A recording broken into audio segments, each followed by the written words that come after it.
Yo, yo, yo, yo, yo. What is up? Yo. Yo. Yo. Anyway, what is the deal? Welcome to I.O.W. Sports. It's episode 244, and of course, I'm back. Just took the week off. Had to transition from to back home to Kansas City. So Wild Card's back in the KC. Everybody, all the fam I got here. Thanks for all the help, the love. Man, I had help. Yeah, a whole bunch of family come on and give me some food. Thank God they did, because moving is expensive. Boy, moving is expensive. And got a lot of, I don't think you brought your internet connection with you. I don't think you brought your internet connection with you. It's you're chopping out on like every word so far. I don't know if it's the music coming over you or the connection. No, it's the fact that me and Mel look actually brown, and whatever making you pink is affecting the whole live stream. So my pick is actually coming from your end, actually. But regardless, as always, I'm the wild. This is my fault. I'm sorry. We got the pink salmon over there, the big pumpkin shine. He's swimming upstream. I guess it's mating season. I wish. And then, of course, we got Detroit Mail in the building, man.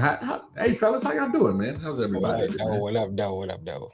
Same old, nigga. Same old. Is it mating season yet, salmon man? It's not fair because I can't make jokes about your skin color. What the hell are we doing here already? I mean, you can.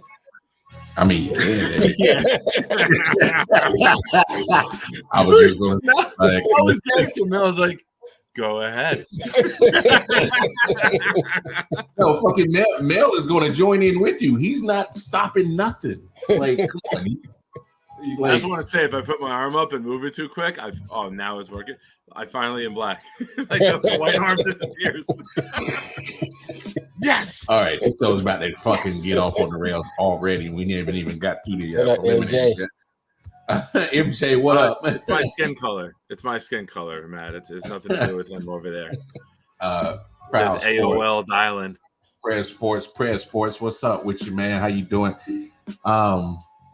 It's so weird. I'm waiting on my sound phone to get in because I can tell like the echo in my room is bothering me like crazy. But anyway, we'll get past that. It's your face that's bothering us. The echo is nothing. Come on, let's not talk about faces. Let's not talk. We're all ugly as sin. Who the fuck? Whoa! Speak for yourself, bro. When you talk about ugly. Speak for yourself, Chief Adventure. Yeah, speak for yourself. Logan Paul, are you taking selfies of yourself live on Instagram as you're about to jump through the table? No, all I'm saying is speak for yourself when you talk about ugly, man. Anyway, Anthony, man, glad to see you, man. And I'm glad that you could bring some normalcy to this thing because, Nick's looking like a big piece of salmon up top. Big pussy, 1 and 2. Well, I was gonna say salmon. I was gonna stick with salmon. I wasn't gonna go vagina. But I mean, if that's what it's fitting that I'm sitting right on top of the flames. It looks like I'm cooking. See, perfect. No. You're not cooking. That's the clap. That's the clap. You burn it. There's a difference. If you notice what we talk about on the show, we talk about what we know, Lamar. and then Mel, Well, reason why I'm gonna say Nick looks like a vagina because you are what you eat, and he hasn't eaten none in forever. So it's been a minute. So, and then Mel got the flames. He looks like a hot dog on the grill right now. And then me and Anthony are the two normal ones here. So thank you for joining me, Anthony. Of course. Hey man, let's get down to business. I know this show is getting off the rails. I just need Mel to throw his arms up in the air to look like the Elmo picture with Elmo in the fire when he's burning the dumpster behind him. Oh, I know what you're talking.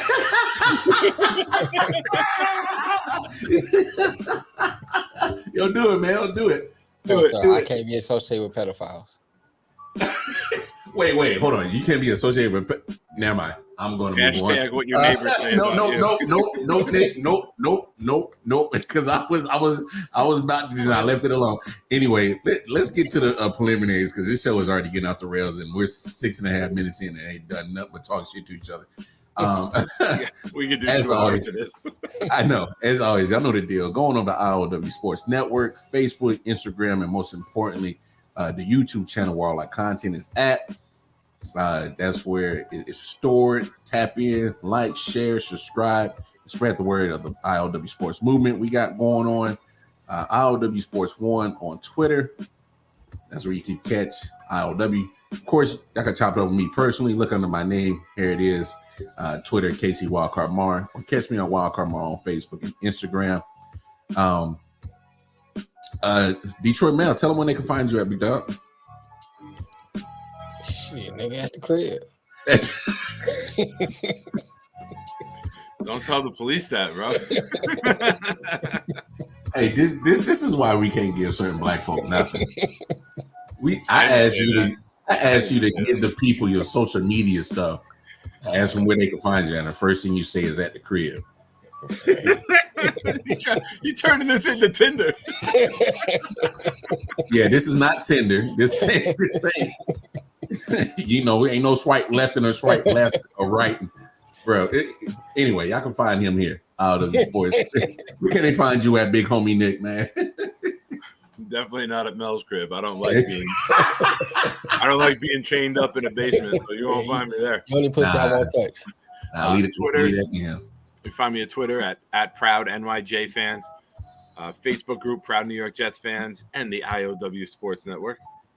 No doubt. Anthony, tell the people they can find you at, my guy. You guys can find me on Instagram at AnthonyR3204, and then on TikTok at PR3Z Sports, and you can find me on here too on Mondays. Nice. Yeah. So, man, we're gonna get it cracking because obviously there's some, as always, the NBA never fails to give us something to talk about besides basketball. So, Right. What? We never have basketball to talk about. It's always off-court shenanigans. Well, technically it's on-court shenanigans, but this was off the court though. We're gonna take a look at there's a lot of off-court too, but now that you think about it, we're gonna take a look at this quick little clip, and then we're gonna give our take on, and then I'm gonna ask some questions, and we'll get everybody's opinion on the situation. He told me I was elbowing the fan, but the fan put the hand on me first, so I thought the league's supposed to protect us or whatever. So, but maybe I'm wrong. So we will see. Did you happen to know who the fan was? He's a fan of. He's on the. I know who he is, but he's a fan, isn't he? If he's sitting Phoenix Suns owner. Sitting on the court, and he's a fan, isn't he? Yeah. That doesn't mean that he's a. So whoever it is, and he's a fan, he cannot influence the game by holding the ball. All right. So you hear Nikola Jokic. I need subtitles. What the fuck you say? So you need subtitles. You need to basketball to go with it. As the residential European, I will translate here for you. He's 100% right. Wait, he's 100% right. Hold on, hey, bro. I swear you like pre-cum. You're way too early than what I asked you for, sir. Relax. I'm driving the bus, sir. Relax. Great. You got a guy with a freaking weed pen driving us. That's fantastic. Relax. All right. So, as he say, you heard Jokic with his response and all that stuff. Anthony, give me your initial thoughts on the situation. And here's my first question to everybody. And I want you to answer first, Anthony. Does Nikola Jokic deserve a suspension? Yes or no? Go ahead and give me your thoughts, Anthony. In my opinion, no. I think it's kind of funny how in the NBA there's so many times where fans are like overstepping, especially courtside, and they expect the players to be like, I don't even know, like perfect in how they're supposed to respond. I mean, we're all normal people. I mean, if you get pushed by somebody or someone's pushing you, you expect to just be like, "Oh yeah, hey sir," and shake their hand. Like he's holding the ball, he's not supposed to have it in his hand. It doesn't matter if he's the owner or not. If you're courtside, you're supposed to follow rules. Nobody's allowed to sit there holding the ball when a player's trying to get the ball. Like you see in the video, like he was gripping the ball so he couldn't take it. Like why is he sitting there doing that? And then he's getting physical with Jockic. So if he does a little shove, he deserves a suspension for that? I don't think so. I don't think that warrants a suspension whatsoever. Okay, jump in here, Mel. I don't know, man. I'm kind of like torn between it because I guess if you got a regular job, say you got a regular job and customer comes in and snatch something out your hand, are you supposed to reach across the counter and pull them across the counter? I ain't saying what you would do. I'm saying what are you supposed to do? That's two different things. Yeah. You know what I'm saying? So I guess you kind of look at it from that standpoint. Then at the same time, if I'm a player and I'm just trying to get the ball and you holding the ball and then you snatch it back from me, that's your natural reaction is to push him back. That's just natural. You know what I'm saying? It's like, hey, especially if he don't know. I mean, I guess it don't really matter who he is, but I'm saying. I'm glad you said that because it doesn't really matter who he is. Yeah. But at the same time, he's just thinking him as a fan. And and we know how the fans can get in this league and how they have gotten in this league. And so I guess from that standpoint, I don't blame him for that. Because if it was me in that situation, I guess I'll probably have my reaction to push him back too. Okay. Plus you frustrate you playing the games, the heat of the moment. Okay. Jump in here, Nick. Fuck rich people. It's rich privilege, right? If I'm down there and I do that, I'm out. I'm banned from the arena for life. Jockic ain't got no problem. I got no problem with Jockic and what he did. You're not supposed to touch the players. I don't care who the hell you are. Okay. If some average fan like me does that, I'm out. I'm banned from the arena, not allowed in because I interfered with a player. Right. Why does this asshole get any treated differently? Oh, I know why. Because he built the fucking arena. And just throw a caveat in. Matt Ishbia, I think that's the son's owner name. Excuse me if I'm pronouncing it wrong.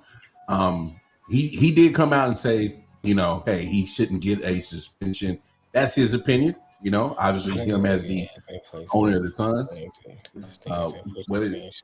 Whatever he plays for a player going into the stands and pushing the fan should be the. That's what I was kind of leading to earlier. Explaining the details is just a way to bring emotions in it. Look, I think you. That's what I was kind of saying. Well, go ahead. I ain't want to cut you off. Go ahead. Go ahead. I disagree. No, that's what I was saying. That's what I was saying. That's what I was saying initially. While I was torn between both decisions because like if you on a regular, I think of in terms of us, like we can kind of identify on a regular job. You know what I'm saying? If we're on a regular job, what is the initial policy for doing certain things? And if you violate those policies, right or wrong, if you're looking at the first question was about suspension. If you look at it just based on suspension, then we violate those policies, then this is what should happen. Now we just talk about straight across the board. We ain't talking about any kind of caveat. We just talking about this is the rule. You violate the rule. This is what you get. Now, on the other hand, like I said before, if based on what fans have done before, you have that in the back of your head as a player. No matter what you try, you still have that in the back of your head. And then you in the heat of the moment and emotions get into it, you're gonna push them back. It just happens. So from that standpoint, I don't disagree with him. I'll probably done the same thing. That's why I'm saying kind of torn in between, my decision on it. Yeah. I'm gonna jump in here real quick. All right. Just so here's like I said, Matt Ishbia, as man put, he did, like I said, he came out and said he shouldn't get suspended. Now, me personally, I'm okay either way. If they suspend him, I'm cool with it because here's the thing, because we got to take into context the whole situation. The Phoenix player went into the crowd and he was trying to get the ball. All right. And he was helping his player up and he had the ball in his hand. And out of nowhere, Jockic came over. Okay. All right. So here's my part where I think he does deserve the suspension. Because Jockic came out of nowhere and kind of escalated the situation more than what it should have been. Now, it wasn't a crazy push or elbow from. He did push him. He made contact with Ishbia, with the owner, and so when it comes to making contact with a fan, because he is a fan in that moment. Okay. You being an owner has nothing, to me, has no bearing on the situation whatsoever. Right. You being an owner. And that's why I agree with Anthony and Nick on that situation, because when you're an owner and you're sitting courtside, you can't use me being an owner as an excuse in that situation. Right. Now I'm with Mel. I didn't see Ishbia push Jockic, but Jockic came in and kind of, gave him a little shiver and pushed him back. And so that's when it starts getting into that gray area. It's like, whoa, we're making contact with fans in the stands. So, I mean, if you're gonna, this is where the NBA needs to clarify, which I'm pretty sure they have clarified rules and regulations ever since the Malice in the Palace. All right, we don't want another Malice in the Palace. NBA, well, I wouldn't mind seeing it again, but the NBA doesn't want another Malice in the Palace. Right. They don't. So, I mean, to avoid situations like that, let's come up with a clear, concise rules and regulations between interaction with fans and players. Now, us four, there is. They do have that. Hold on, Nick. Hold on. Us four on the screen have all been to sporting events, and I think we're all well aware of when you're a fan, you be a fan. Yeah. Spend your money, spectate, watch the sport, enjoy this atmosphere, enjoy this scene, and be part of the fun and the hoopla. But I think we're all aware, and most fans are aware of, there's a line. Yeah. Don't get involved with the players. All right. So if my thing is, if we're going to suspend Jockic, then the Suns owner should be, maybe a fine or suspension as well, because the thing is, you can't get involved with any type of situation between players in general. Like, it's that line. But I'm going to watch the video again, because I'm saying Mel said what Mel said. I totally disagree with how Mel just portrayed that. I have to look at it again. Yeah, play the clip again. Huh? No, we'll play it again because play it again. Yeah, because he told me he was elbowing the fan.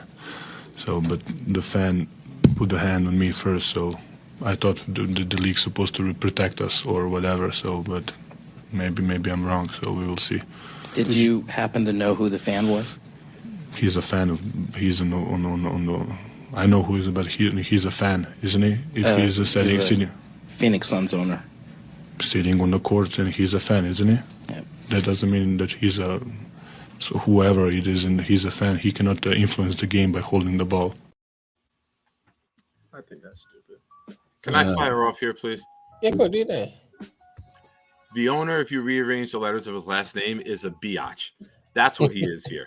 He grabs the ball, tucks it under his arm to create a competitive advantage because his player went into the stands uninjured.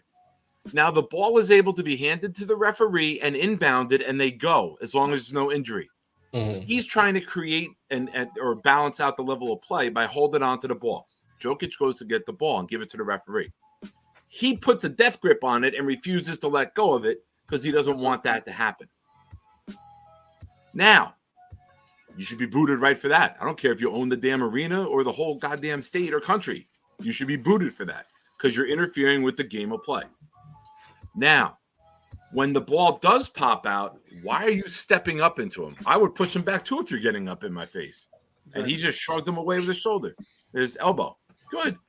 Don't fucking interfere. I don't care how much money you got. If that happened to one of us, we would be banned for the arena. And the only reason it's not is because it's rich privilege. Facts, done. You can't twist it any other way. Jockic wasn't going after a player. He's going after the ball to get the game going because the guy in the stands is not injured. If a player hops over the bench into the crowd, they don't stop play and wait for him. If a guy goes down on the court, they don't blow the whistle until the competitive advantage is over or the other team, the team injured player gets the ball. You confused me because that was a dead ball spot. It doesn't matter if it's a dead ball spot. Ball goes out of bounds. You hand it to the referee and you can go. You don't have to wait for the guy to get up. You do not. In the NBA, that's why they rush to hand the ball to the referee, because you can go right away. Once the ref touches the ball, game on. Yeah, you got a point there. If you go into the stands, you go 4 or 5 rows deep. They don't wait for you. Yeah, but I think what's missing in your take, and I'm not saying you're wrong. All I'm saying is that Jokic did not have to go over there. Why? That's what Mel saying. Go. But He's trying to get the ball, the inbound didn't go. It's their possession. The guy is in their lap. The ball is out of bounds, way in, and so it's a dead ball foul. What I'm saying is that Jokic had no bearing or no responsibility to go over there. I agree with Mel. It's the ref's job to go get the ball. That's not true at all. That's not true. How many times do you see in other arenas where the ball goes into the crowd, the player puts his hands out, the decent human being flips the ball to the player, he tosses it to the ref touches it, back to him, ball in play. I think everyone's missing that aspect of it. You don't get to pin the ball under your arm and hold it and wait for your team to get set and then hand the ball over. He wasn't holding it normally. That's the thing. No, I just watched it 4 times. He had a death grip on it like this. That's my issue. If he was just holding it and Jokic was kind of being a dick about it and like gave him body as he's ripping the ball out of his hands, like you could see, he was trying to hold on tight. I don't know the exact rule, but if Jokic is able to get the ball to the referee and it's not like you have to wait for the guy to get out the stands, then that's why he was probably holding on to it. Because Jokic, it's not his responsibility, but if you could have a 5-on-4, wouldn't you want to take that? So if he's trying to get the ball and now he's holding on to it extra tight, as you can see, it wasn't like, it just came out easy. He had to, try to rip it out. I think that's the issue. Okay. I don't think he should be suspended, maybe a fine or something at the most, but I don't think he's in the wrong totally. Let me add one more thing to this. You can go into the stands to get the ball. You cannot go into the stands, finish the sentence, during an altercation. There was no altercation. The player wasn't fighting someone. The player lunged for the ball, went into the stands. You're allowed to go get the ball. There wasn't a fight going on. So you're missing the rest of it. You cannot go into the stands during an altercation. There was no altercation. He may not. There wasn't an altercation, but there wasn't an altercation until Jokic got there. No, there wasn't an altercation. There wasn't. There was held the ball. That's the first domino, and everyone seems to be skipping past that. Players go into the stands all the time to get a ball, man. Does anyone watch the game? I don't even like the fucking NBA, and I know this. There's no lying, Mel. You're spinning it to fit your agenda, my man. I've usually agree with a lot of the stuff you say, but I don't agree with this at all.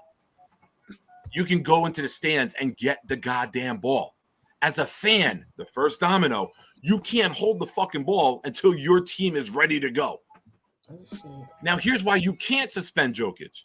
Because then you have to do something to the owner because he did it too. That's why nothing's going to happen. I'm okay with that. I'm okay with that. Why nothing's going to happen is because it was an owner and not Joe Blow sitting in the front row. Well, if it was my thing is, I don't want to harp on the owner part. My thing is, he's a fan in that point. He's a fan in this instance, and he's in the wrong. He's the first domino to fall. And I'm with you. It happens there. I'm with you. I can let go of certain things and agree that the owner, who is a fan at that point in moment, he should. I don't know. Maybe he should miss the rest of the series, miss the rest of the playoffs or something. If that's what they want to do, I'm okay with that, because we do have to put onus and blame, and he has to be held accountable for holding the ball. And I agree with that. But my thing is, there was no altercation, and things didn't get intensified until Jokic got there. So that's where I'm at, where if Jokic gets suspended, then I'm okay if the owner gets a fine and misses the rest of the series too. And not allow for the rest of the series. So to me, it's just a weird, crazy, sticky situation, because then you gotta put everything in black and white and cut out the gray area. So go ahead, Lamar. I'm gonna tell Mel he still want to call. He just called my phone. I got it connected now. Yeah, Mel, hit up. Put your.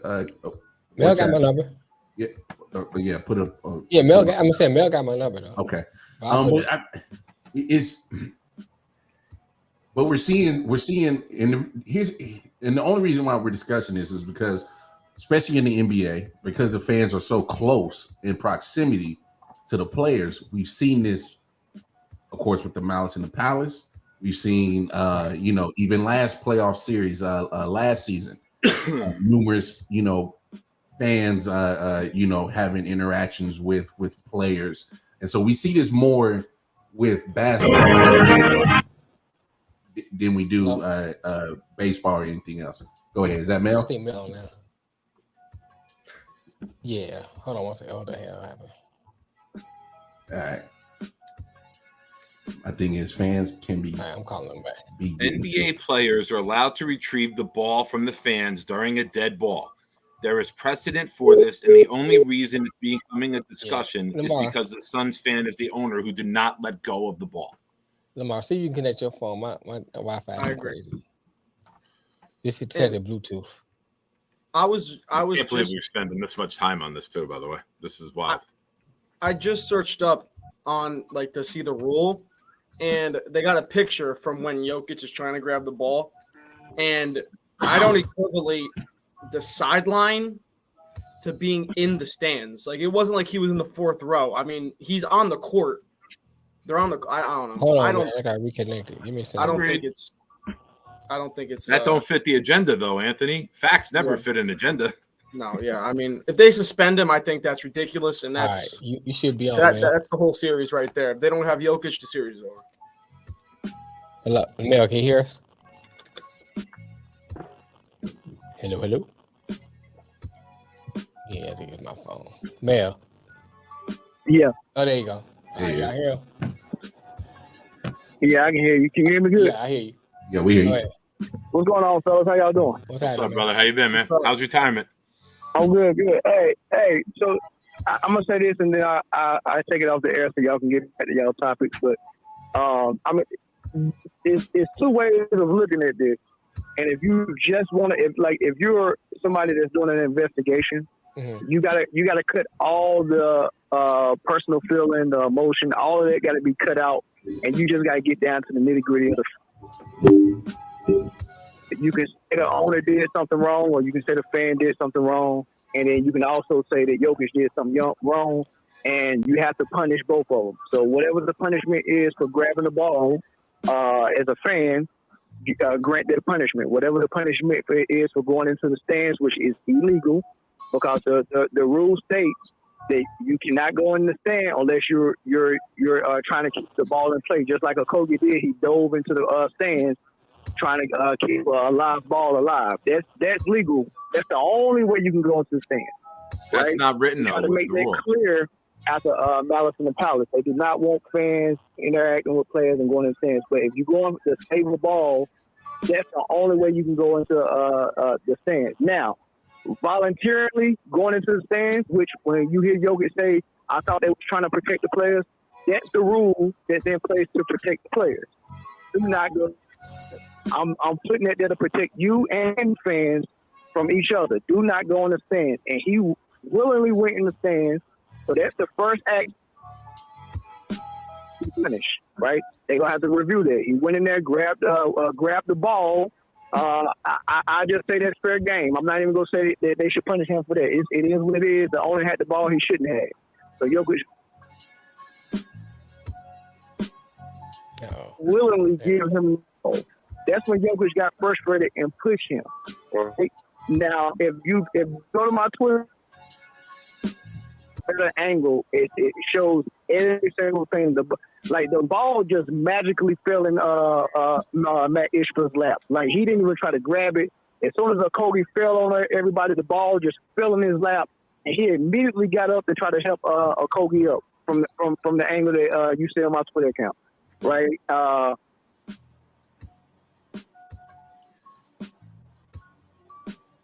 Initially, like, what are you doing? Right? And that's when the ball went up in the air, and that's when Jokic got frustrated and pushed him. Isaiah Thomas was right beside him. Isaiah Thomas got up, touched Jokic in the same spot on the small of his back twice where the owner touched him. So his excuse that the only reason why I pushed him because he touched me first. Well, you didn't push Isaiah Thomas when he touched you.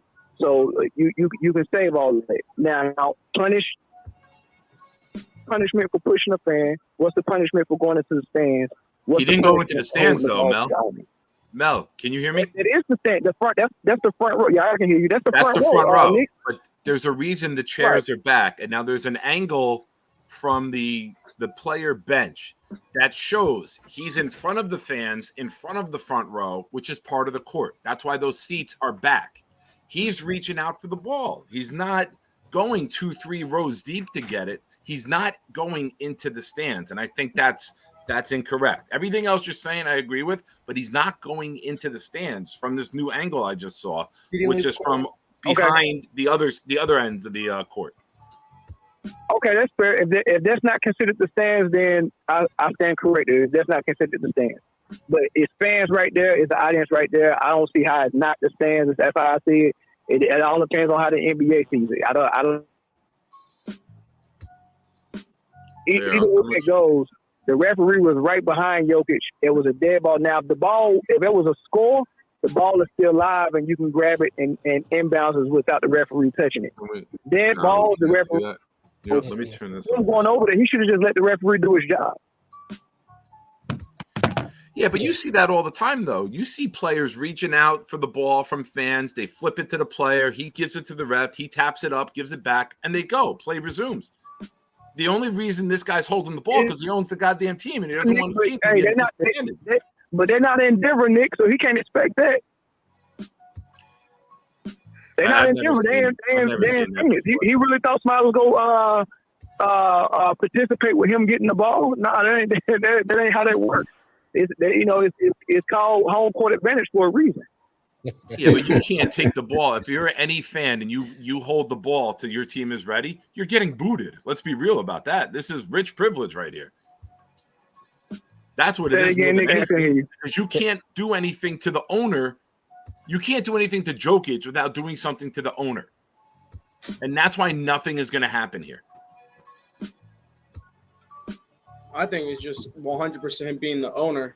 That's just what it is. I feel like even if a celebrity did it, the celebrity's getting booted, even if they got money. But he's the owner, so it's his arena technically. So I mean, like then that's probably. Yeah, they weren't going to boo him in his own arena. Just somebody hit the unemployment line.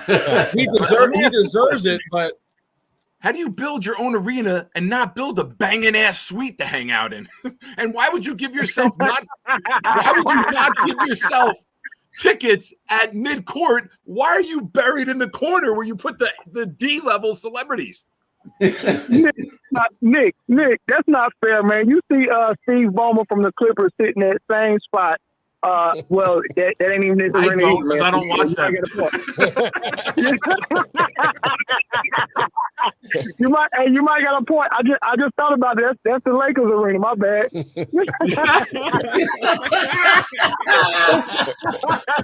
But when he builds his arena, who's going to put you? Don't put that's the worst courtside seat. You got the worst seat in the house.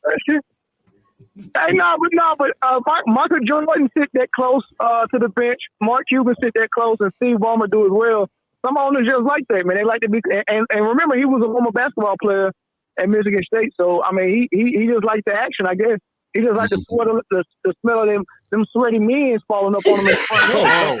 Hold on, that's the perfect segue. Lamar, you got that video? You got the video for my new segment queued up? No, I didn't. That's the perfect segue. Hey man, we appreciate you, man. Oh, go ahead. No, go ahead. All right, before I go, one thing. Hey, Nick, did you see the angle that I was talking about?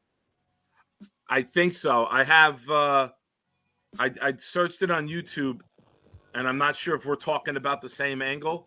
But there's an angle where you see he doesn't go past the first row. So you're allowed to walk up to the row, put your hands up, and request the ball. That's what he was doing. But the owner, even when the ball flipped away, he was like, "Yo, get off me, man! I'm trying to play a game." That's how I view it. Can you see Isaiah Thomas on that angle? Can you see Isaiah? I did see him like pat him on the lower back. Okay, all right. So we talking about the same angle. All right, fellas, man, I appreciate it. I appreciate you. Wait. Let me add something real quick.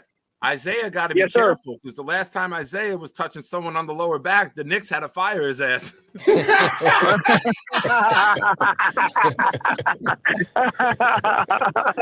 Oh, wow. Man, y'all stupid, man. All right, fellas, man. I appreciate it, man. All right, man. Good, bro, man. Take care. Hey, yeah, shout out to Mel. If y'all not watching us, y'all not watching D-Man Cave, y'all not watching Proud New York Jets, you're not watching Anthony's content, make sure you go over to Man Down Sports on YouTube and check them out for sure. Good content over there. But just to put a ribbon on this, final thoughts, Anthony, what comes? I'm sorry. Go ahead, we always got breaking news. What happened? NFL schedule is coming out Thursday. There are new rules. NFL will have a Black Friday game for the first time ever. Games don't belong to networks anymore. All games are free agents, meaning Jets Chiefs is not a guaranteed CBS game that CBS can protect like it's been in the past. Teams can be on Thursday Night Football twice. Not all teams are guaranteed to have a primetime spot. Well, I knew that. Well, how does that work, though? I knew that part. I'm okay with that. But let's put a tie on this Jockic thing, and we'll get into some NBA talk. Anthony, anything comes of this Jockic Suns owner situation? You think, in your opinion? I hope not. I think they should just leave it alone because, again, like I said, if you suspend the owner and Jockic for a game, it's not the same penalty. Yeah. You know what I'm saying? You suspend Jockic, that's a loss for the Nuggets. They're not winning without Jockic. And then you suspend the owner. Okay, cool. The next game's in Denver anyway. So what does that do? It doesn't affect the play on the court. So I just think they just got to leave it alone. If it ends up being a slap on the wrist and, he gets a fine or whatever, I think that's more appropriate. But suspending him for that will change the trajectory of the whole playoffs. You know what I'm saying? You can't have him be suspended for a game. Bad. I can't wait to see what happens when the ball goes into the stands in Denver, though. They're gonna pass that thing around like hot potato. Hey, you can't do anything to us. You didn't do anything, in Phoenix. I just want to add this, and this will be my final statement on it. I will go any goddamn length to see Kevin Durant lose. So I don't care if Jockic would have popped off twice with a pistol. I'd still defend him because I want to see Kevin Durant get knocked out of the playoffs.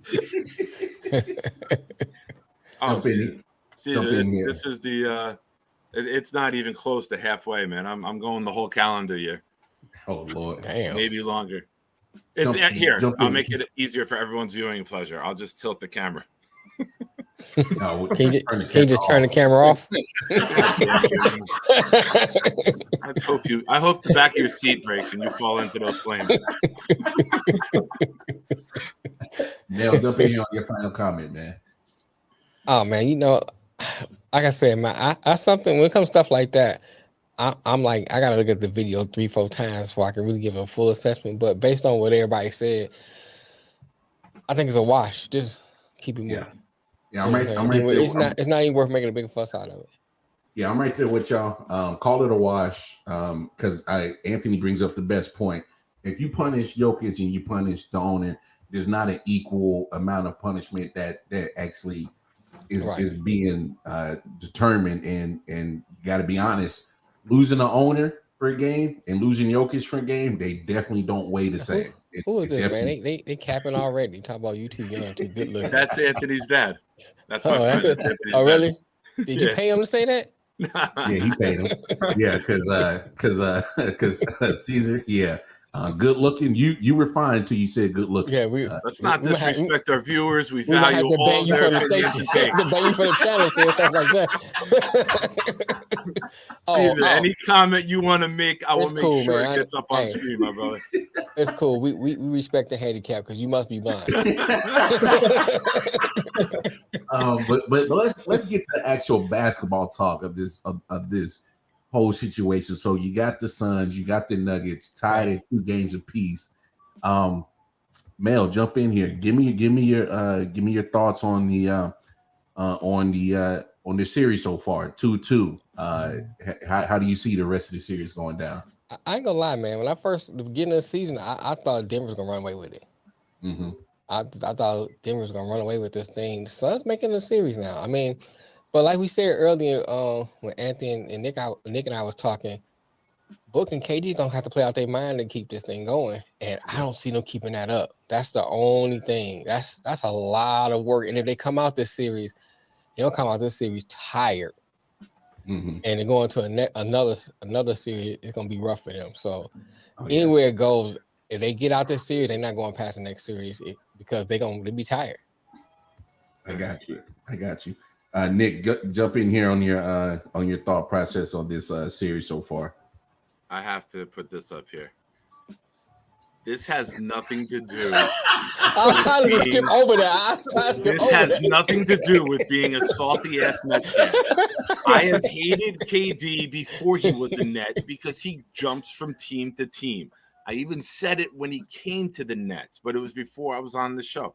Did I root for him while he was here? Yes. But we all knew it was going to end with him being a bitch-ass punk and wanted to go somewhere else. And he did, just like I predicted. However, I heard that the Knicks are trying to petition the league that wasn't Isaiah Thomas putting their hands on Jockic, and it was Jimmy Butler, and they want to get him suspended. That's the only chance of advancing. Heat in 5. Unless Jimmy Butler's ankle goes bad again, Heat in 5. We'll get to that series. I had to go. My blood pressure. You know when I don't get something out of me, I'm sitting here like twitching, like I'm like a volcano about to erupt. But give me your thought processes. I did the math today on it. Yeah. I added up all of Jokic points and rebounds. Last Thursday or last Monday, I forget what it was, one of the shows that you had missed. I said Jokic is going to average 40 and 18. I think he's at 38 and 17 right now. Well, he only had 4 rebounds last night, but he was averaging 21 before last night. So the 4 dropped him down. So he's at like 15 right now.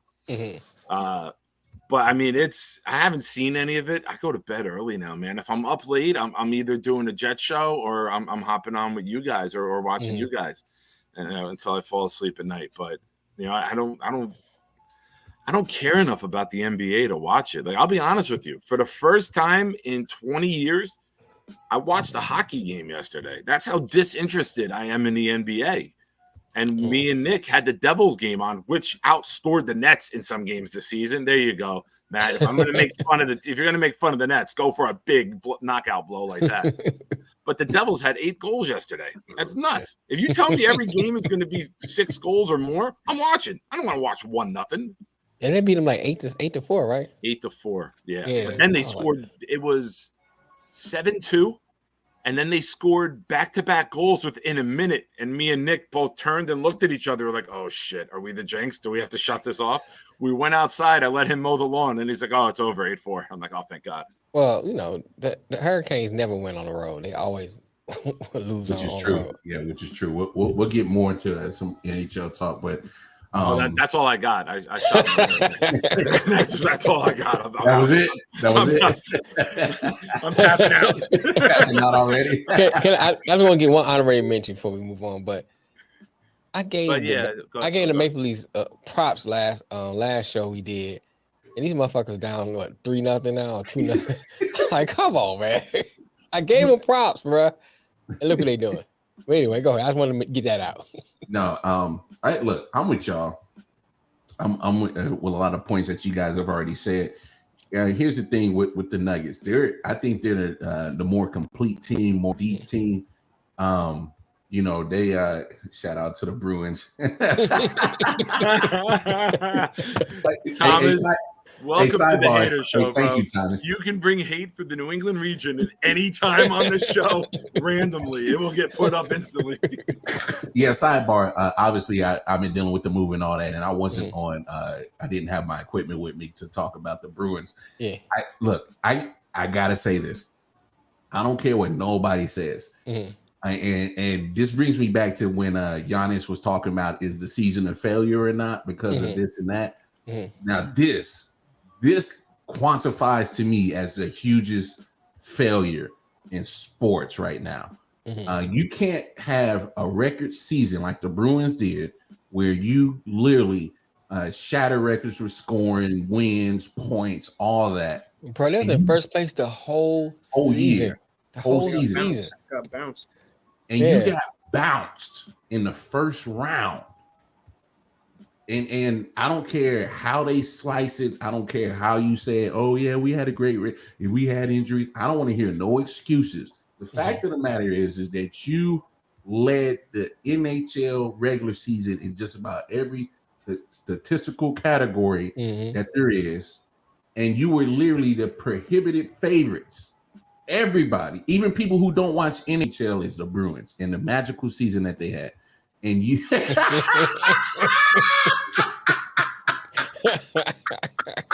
all right, Nick shuts camera off and goes to Google immediately. Oh my! Oh, I forgot to shut the mic off. My bad. What the hell is she doing? Thomas, that was comment of the day right there for sure. Let's put a star on that. Yeah, put a star on that one for sure. There's no other way to put it as in that is the biggest choke job I've seen in my lifetime when it comes to sports. To me, this is worse. This is worse than the Patriots fell and going undefeated because they at least got to the Super Bowl. You didn't make it out the first round. Right. You know what I'm saying? Like you didn't make it out the first round. And you went to 7 games and couldn't win the 7-game series. I don't care what nobody says. This is the hugest disappointment in sports history, in my opinion. Monty Williams didn't trust his bench in the first 2 games. Yo, why Monty Williams' bench sound like a bunch of French wines? We have a beautiful Chimette over here. You might like a Ross, perhaps a wine, or even from Italy, the Landel. And MJ brings up a good point. I'm sorry, Mel does. He said Monty Williams didn't trust the bench in the first games. Shamit Ross, Warren, and Landale have been the difference in games 3 and 4. And that's probably the biggest thing that I'm more concerned about the Suns is still going back to the bench and relying on them to be consistent. Man, Shamit was unconscious, man. To do what? I say Shamit was unconscious that game, Who man. is Shamit? Landry Shamit. Yeah, he was. He's a journeyman. He's been in the league. What for a team? bit. Was he not on the Nets? Phoenix. Oh, I think Shamit was on the Nets for a second. I think. Yeah, he was. Yeah, he was. Yeah. He was. Right. Shows how much of a Nets fan you are. You don't even know who was on your team. Look at this guy. Thank you, Anthony. Dude, we had a high turnover when they were trying to find all the role players for the stars that then disappeared. But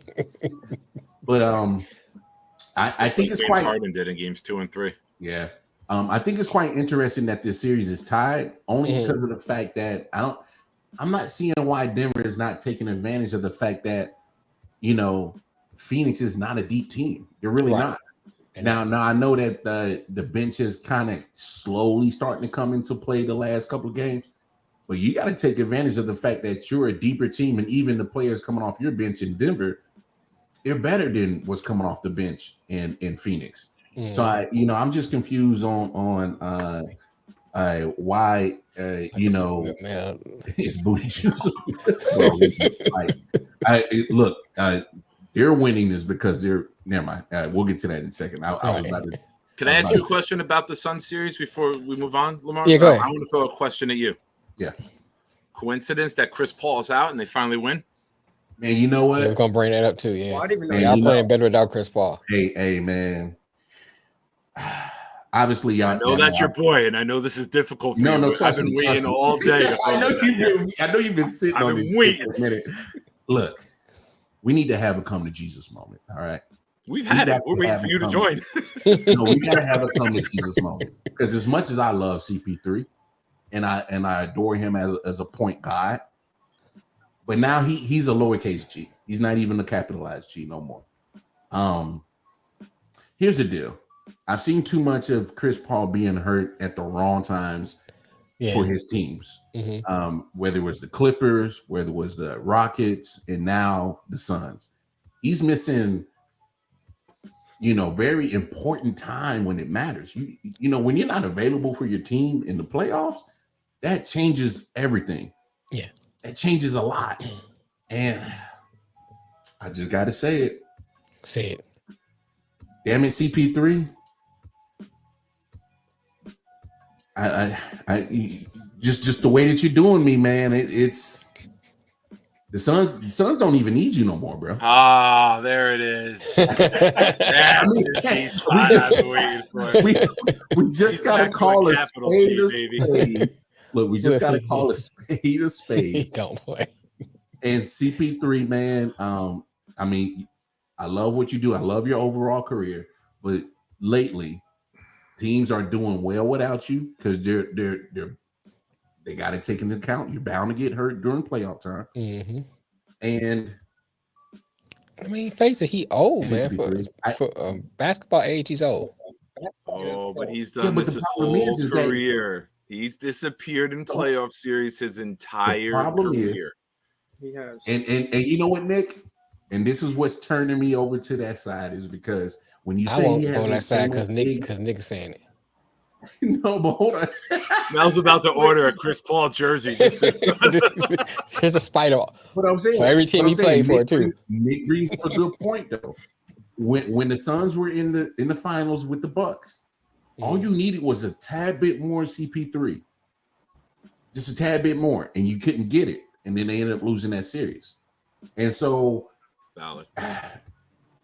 I'm at this point right now with CP3. I don't want to hear no more excuses. I don't want to hear no more, oh, well, he's hurt or this. No, it's the fact of the matter is that the thing on his resume that is missing is a trophy, is a championship.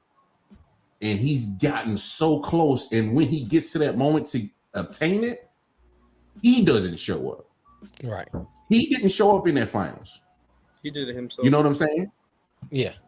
Right. And he didn't show up. Booker showed up. Ayton was decent in that finals against the Bucks. Oh, he's doing Central Time because you're out there. Okay, I'm like, what the hell are we doing Central Time? Wait a minute. But I'm telling you, man, and y'all know I love CP3, but damn it, we got to move on from CP3 as the point guard. CP3 times. No one had him as the point guard. You did. No. The biggest argument you and I have ever had on this show where it got heated, and it was when you put Chris Paul as a top 5 point guard, and I almost blew my goddamn head off. Damn, why you remember that? We did that. And you had Chris Paul as a top 5 point guard, and I had my second heart attack. Can you say it again? CP3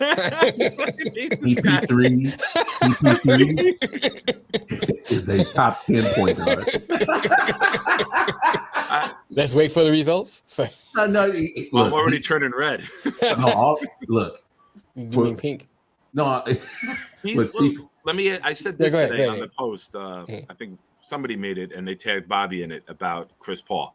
Mm-hmm. Chris Paul and Russell Westbrook are the same exact player, except Russell is flashier, and Russell is the lightning rod for criticism because of the way he dresses, because of his persona, because of the comments he makes that people hang on to. But Chris Paul and Westbrook are the Spider-Man meme. They're the Spider-Man meme pointing at one another because they both put up very good stats throughout the course of a season. But when shit matters, I'll use a great example. Lamar Jackson, due to human highlight reel in September, has not been able to do anything in January. Fair. Talking about throwing 6,000 yards in a season, he don't have back-to-back seasons that combine for 6,000 yards. Very flashy, gets the highlight reel, gets people talking, and then everyone expects more because they built up a persona in their head of what a player can be when they're not that player. Well, I don't think Westbrook's on the same level as CP3 though. I don't think CP3 is on a whole different level because there was times where like Westbrook's a durable player. I mean, especially in his prime, he didn't miss any games. I mean, like the one time he did is when Pat Bev tore his ACL or whatever he tore when he dove at his leg. But like the series with Golden State, that wasn't Westbrook playing like crap. Durant was terrible. When he was on the Rockets with Harden, he didn't do bad. When they're in the bubble or whatever, he didn't play bad. And in this series with the Clippers, he was the only thing going. He had 37 points. Like he was the only thing that kept that series remotely close. Those games were very close games without Kawhi and PG. And this year, he found his role very well in that team. I feel like if that team was healthy, with PG, I mean, it's theoretical, but with PG and Kawhi, the Suns might have not made it out the first round. I agree. Only Russell Westbrook, those games were like 6 points, around that margin. They weren't getting. That's been Russ his entire career, is putting up big numbers in losses. That's been Russ's MO his entire career. Triple-double, MVP, barely over 500 as a team. That's good. I understand that part. The CP3 don't even play. Like when they could have beat the Warriors that year with KD, and he didn't play. Did he not? Like there was a game where he missed, right, in that series. Yeah, he missed. I think he had a hamstring injury. He had a hammy. So I mean, at least Westbrook's showing up and producing. Like at least he's CP3 and Kawhi Leonard. Yeah, I agree with you, Anthony, because I've said this before a few weeks back when that Suns in Clippers series was going. I'm like, if you get just even one, whether it's PG or Kawhi, man, Suns probably are literally sitting at home right now because that bitch gave them absolutely nothing. So because here's the deal with the Suns right now and how they're built. It's boom or bust with their starting five. Right. And starting two. Yeah. Well, you see, Jockic said that on the bench last night. He says there's only two of them. How they had the camera come over. Yeah. He says they only got two. Like he was getting frustrated with the team. Clippers have better defense in that position though than the Nuggets. Michael Porter Jr. isn't guarding Durant. You know what I'm saying? Or Green isn't guarding Durant. Are. I mean, you're right, but not many are. They had Kawhi. That's why they won that game. Kawhi's able to play defense better than those dudes. Yeah. Mm-hmm. When he's available. Yeah, when he's when he decides to play. Chris Paul's back tomorrow? No, he's not that many MVP. Who? What? Chris Paul? Jokic. Oh, Jokic. Well, I mean, he didn't win this year, but did he just start a Yankee conversation? I think that's what he's talking about. I think he's talking about Judge coming back tomorrow. Yeah, he said the captain will be back. Oh, okay. I'm like, wait a minute. Oh. I'm like, Paul, we were talking basketball, and I saw it pop up. It got me confused. He got to slip a Yankees comment in there. Yeah. Oh, yeah. But look, man. He had to do it before the end of the hour. It's obligatory. Oh, yeah. He had to. No. I just think everybody needs to be honest because this is the first time in my recollection that I've been defending Russell Westbrook this playoffs, and I can't defend CP3. And I've always felt, and I felt different about, but because I mean, let's be honest. In order for our show to have validity and people to take our take serious, you just got to be honest on what you're seeing. And not me, sir. Dude, I've been kind about Brady because of that fact. If I can talk highly about Brady, anybody can change their take on any player. It's just the truth. There's number three. That just was number three. First of all, if CP3 can't be available, my plan is working. If he can't be available on the floor, that's a problem. And then when he is available on the floor, we've been getting very pedestrian, very. You talking about CP3 or you talking about Russ? CP3? Okay. For CP3, this playoff season, we have gotten very pedestrian play from him. That's if he is available. Mm-hmm. And that's we just got to be honest, especially in this playoffs, that Russ balled out. And I'm with Anthony. If he had just a little bit more help, Suns are not even in the second round.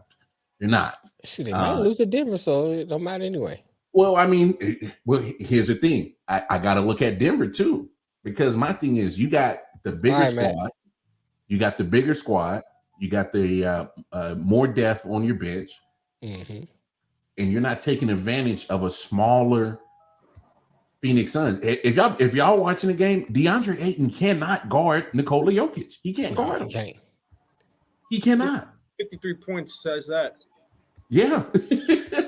I mean, it's just baffling to me that how the Suns are even in this series. Because this would be in my opinion, this series should already be over. It should have been a sweep from the Nuggets. The Nuggets don't play defense. That's the issue. They could score 124, but give up 129. They're efficient offensively, but they're dog shit on defense. And KD turned the ball over. And to your point, Nick, I think that's the reason why you see when KD is and KD for the most part, he has two games where he has shot very poorly. and he's and still turned the ball over a lot. Yeah, and he's turning the ball over a lot, and he's getting majority of his points from the free throw line. Yeah, and because I can't remember the other night was game 1 and 2. He shot like 9 for 23. Last night he was 12 of 13 from the line, 11 and 19 from the field. Yeah, him and Book combined, they had 36 each, so they combined for 72. Now Jockic is young on the bench; they only got 2. But between you and Murray, you guys combined for 81, so you only had 2. Well, that's the thing. The Nuggets bench is like NBA Jam. It was a 2-on-2 game. I'm sorry, Ant. You're right. Ant. Go ahead. No, that's good. The Nuggets bench is obviously better, but they're not playing like they should be playing. Game 1 and 2, game 1 and 2, you win, and it was like Murray had 30 and Jockic had whatever. You know what I'm saying? Jockic put up 53 points, and you guys lost. To me, that's ridiculous. Like, we talk about, like, when LeBron was playing the Warriors, and he had 52 or 51 that game, and they lost that game. Like, it was a tragedy. Like, the Nuggets are the better team. It's not like it's Jockic and, like, a team that you're like, yeah, they're nowhere near as good. They're the better team. And he put up 53 points, and they lost. The Suns bench right now, these last 2 games, have rose to the occasion. And the Nuggets role players have been playing like crap, and that's the difference.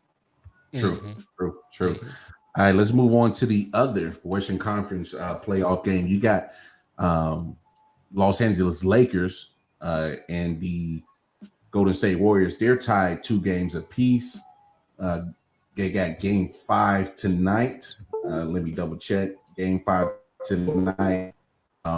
It's in LA, I do believe. No, it's 2-1 LA. Game 2-1 LA. Yeah, it's 2-1 LA. Okay. Yeah, because they got blown out. Thank you, Ant. So 2-1 LA. Game 4 tonight in LA. Go ahead, Ant. Give me your synopsis on how this series is going and how you see it ending, man. Lakers are winning in 6. Just like the Memphis series. I'm not sure if I said it on the show or if I was just saying a conversation with my friends or whatever, but I think the series goes the same way as it did with Memphis. And I think if the Lakers move on to, the championship, whatever, after this round, next round, whatever it may be, if they take the first game, I think they could win the series every single time. Because once, like, especially in this series, the Warriors, they cannot play on the road. The Warriors cannot play on the road for anything. Right. They can't. Terrible. So Lakers win game 1. The Warriors make it close, but the Lakers win game 1. The Lakers get blown out game 2. The Lakers go, okay, wow, you beat us at home. You split 1-1. They're the 7th seed. They're the ones who don't have home court. You go back to play in LA, they beat you by 30. Now you got one more game in LA where you can't play on the road. Say what Lakers win tonight. The Lakers don't even got to win game 5. If they win game 6, it's over. Same thing with Memphis. It was the same exact thing. They won game 1. Lost game 2, and I believe it wasn't that close game 2 either. I think the Memphis Grizzlies handled them. Came back, Lakers won game 3, won game 3, won game 4. They lost game 5, and then they came back and they blew them out in game 6. I think that could be the trend for the rest of the playoffs of the Lakers. Because AD plays well, you can't stop that team. If AD puts up 25, 23 points and that many rebounds. I think he had 13. In the one game, he had 23 rebounds. But if he's doing that, you're not beating that team. You're not. Because that's a mismatch. If he plays well, it's a mismatch. Huge mismatch. What does that mean? What are we doing here? What are we doing? I don't even know where this comes from. I just didn't. I was confused with we're talking about the Suns and saying the captain is back tomorrow. I'm thinking Paul because we were talking about Paul being out. I was just confused by it. That's all. We need Jeter to come back. Jeter, Jesus Christ, Judge to come back. We need some damn. Might need Jeter too. We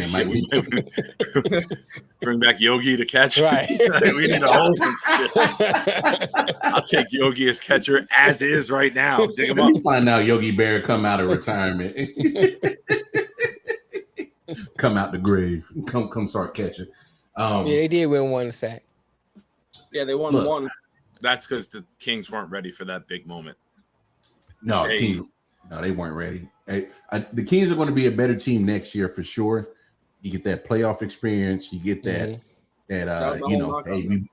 Yeah, we've been here. We know what to do. We know what to expect now. But in this Lakers and Warriors series, man, here's the deal. And I see a lot of Warriors fans. Oh, we're not getting the calls. We're not. Look at the free throw disparity between us and the Lakers. And here's my thing to all you Warriors fans who are mad about the difference between the Lakers getting as many free throws and the Warriors not getting as much. When you are a 3-point shooting team like the Warriors are, and all you keep doing is jacking up threes, there's not a way to create contact for you to get those calls to get to the free throw line. The Lakers led the league in free throw attempts, and guess what? The Warriors were last. So you can't be surprised that all of a sudden in the playoffs that you're not getting as many free throws attempts as the team that led the league in free throw attempts. They are a more, and I hate to use this guy's analogy because Colin Cowherd is kind of iffy with me sometimes. Yes, but Cowherd brought up a good point. Oh, really? Said, hold on. This is is new. I never heard this before. First CP3, now this. He brought up a good point, as in the Lakers are as close to old school basketball as you can get. As in, you're not up there jacking up threes. They're going to play inside out. All right. They're going to try to get all their points from the inside, especially with AD. To Anthony's point, AD's been balling. All right. And I got to give AD credit. Every other game. Other game. 1, 3, 5. Well, but I'm saying he's been more consistent, as in, like, well, for one, he's been on the court. That's good, man. All right. Solar Slim Gaming, how you doing, bro? So for one, he's on the court, which is a victory of his own. Yeah. Right.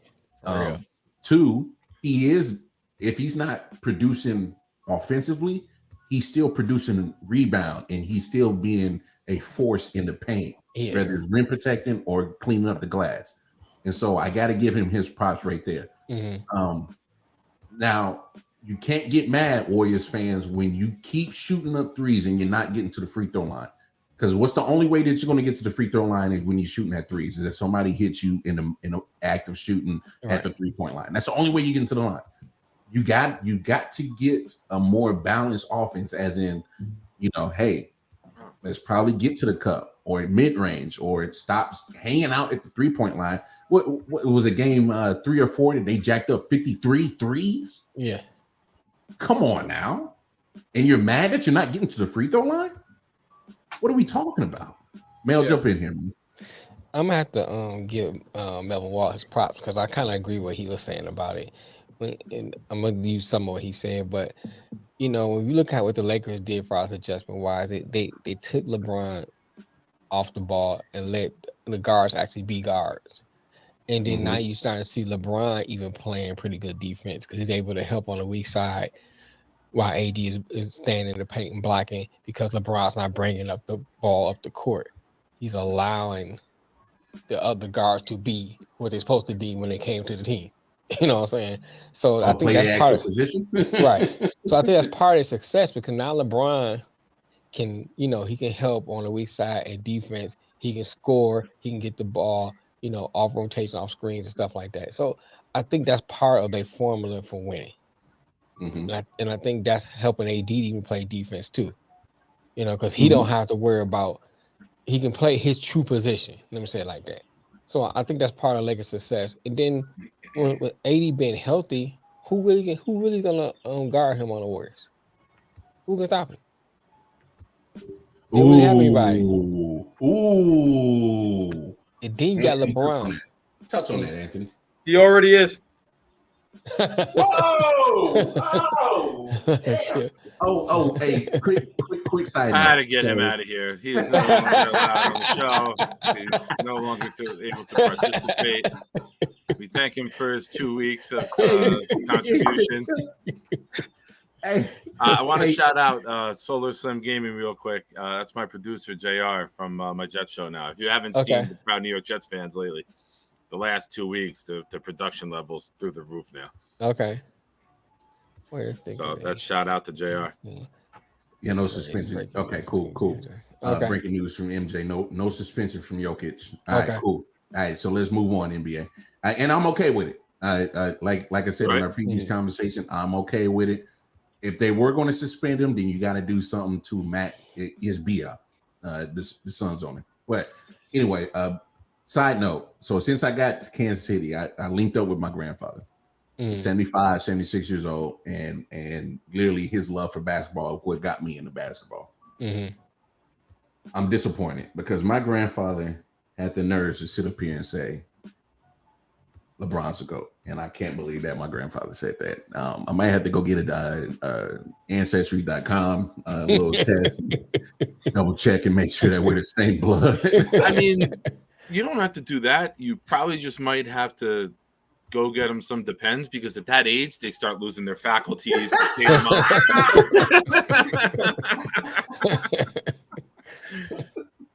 Everything starts to go around then, so you might not even remember LeBron or Wilt or anybody else. No, I just had to throw that in there because I was like, I looked at my grandfather and my face was on the ground, like my jaw. I'm like, did you really just say that? I know. I'm surprised at his age, because he's able to see a lot of different players. He's seen a lot. Why he chose LeBron? I know Lamar went like this. Here's my impersonation of Lamar. Oh, they got that good weed out here. Hey, it's funny you say that. I asked him that. I was like, Grandpa, I know they legalized weed out in Missouri. Did you partake in that or something? It's funny that you said that because I did ask him that. I'm like, where'd you start smoking weed, Grandpa? But no. Are we getting on this? Because I got a statement I'll make on it. On what? Okay. LeBron James is the Aaron Rodgers of the NBA. Okay. He is the physical specimen that you would want playing quarterback. Rodgers does just enough running. He does just enough throwing. If you're building a quarterback, you would build You wouldn't build Brady because he can't move, right? Rodgers' arm, his accuracy, the touchdown interception ratio rate. I've always said, and this is not him becoming a Jet, me saying this. I've always said the skill set, you build Aaron Rodgers. The skill set, you build LeBron James. You take the size, the speed, the power, the passing, the rebounding. You take the specimen. Yeah. Doesn't mean it's the greatest winner. There's like Derek Jeter. You build Derek Jeter. Derek Jeter was the best at nothing, but the overall package made him one of the greatest of all time. So, and people will look at LeBron and say, that's the best player I've ever seen. Okay.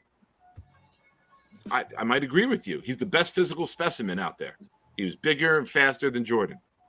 But Jordan was able to win all the time. And he would not, his killer instinct.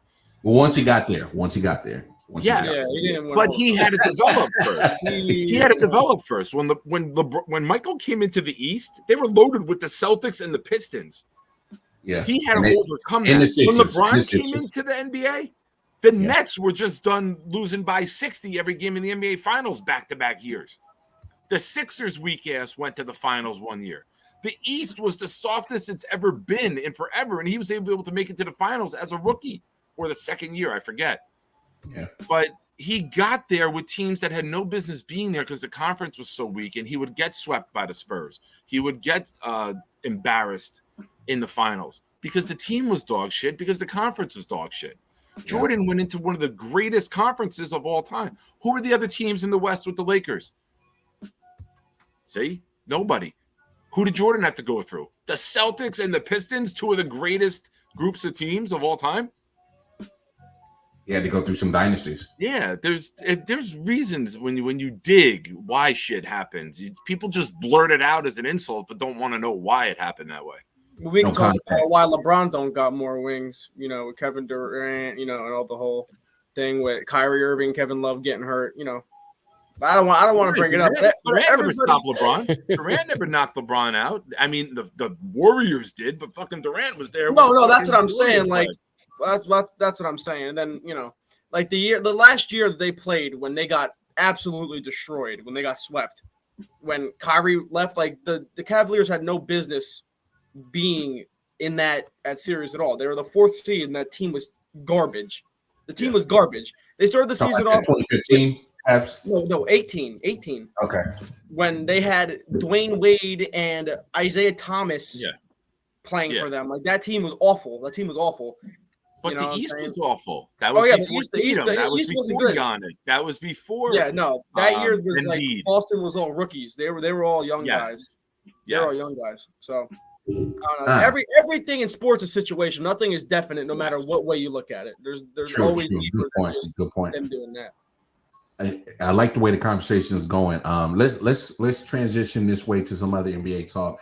Mike Budenholzer, Milwaukee Bucks, got his walk-in papers. Isn't the nigga from King of the Hill? GM or the guy who cleans the toilets? I can't tell with that name. Just won a championship 2 years ago. Best team in the East this year. Has an MVP candidate on the roster, and he still gets fired. I don't know about y'all. Here's my thing.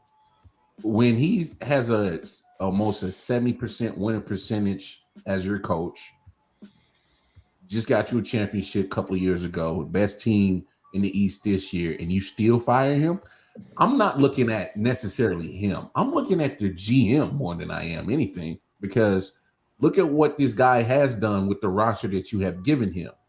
A championship and a top Eastern Conference team and an MVP candidate in Giannis. And he still is giving, and he's still putting y'all in position to win a championship. Right. And so I agree with firing. I'm looking at the GM. I'm like, well, look at what you kind of gave him. You gave him an all-star and a superstar in Giannis, and then you just threw some kind of garbage men and mailmans and some other guys on the team and say, hey, go win a championship. And he did. So my thing is I'm looking at the GM. You really haven't really updated your roster to give Giannis that solid help on a consistent basis. You got Drew Holiday and Chris Middleton, and you're relying on that. Chris Middleton, who missed half of the season, and so by the time he was getting back, you're not sure what you were going to get from him. And then you got inconsistent Drew Holiday, which the moment that we give praise of him on the Late Night Owl show with me and Matt, he'll follow up a 51-point game with a 6-point game the next game. So it's like, this is what you are giving Mike Budenholzer as a coach, an inconsistent roster with a superstar. And so I didn't care for the firing. I mean, obviously, in grand scheme of it, I don't care. It's not my team. But as a sports podcaster, I'm confused on why they fire him. Jump in here, man. I'm kind of on the same page as you. It's like, whose fault is it if you look at a pointed finger? The coach can only coach who's in front of him. Yeah. And if you don't put things around him consistently, how can you blame him for what the product you give him? Yeah. You know, you ask him to bake a cake, but you don't give him flour, you don't give him sugar, you don't give him eggs, and say, okay, here, bake this cake. and then you fire him for not baking a cake. You know what I'm saying? And then in that same analogy, he still produced the cake one time without the right ingredients. And so how can you fire him? But on a business standpoint, team owners and GMs, from a GM standpoint, you're looking to save your job. So shit rolls downhill, like the saying goes. Mm-hmm. You know what I'm saying? Hey, man, what's going on with the team? Oh, it's the coach's fault. Let me get another coach in here. That saves you at least another year or two. So that's one thing. From an owner standpoint, sometimes they get impatient. Hey, man, we got a good team. What's going on? Blah, blah, blah. Let's start shaking some stuff up. So they fire the coach. But from a logical standpoint, you look at what the man did with these inconsistent players. You got people that disappear all the time, except for Giannis, and they still consistently a good team. The Bucks are built as a boomer bust team as Giannis goes. That's it. That's why they got destroyed as soon as he was injured. Yep.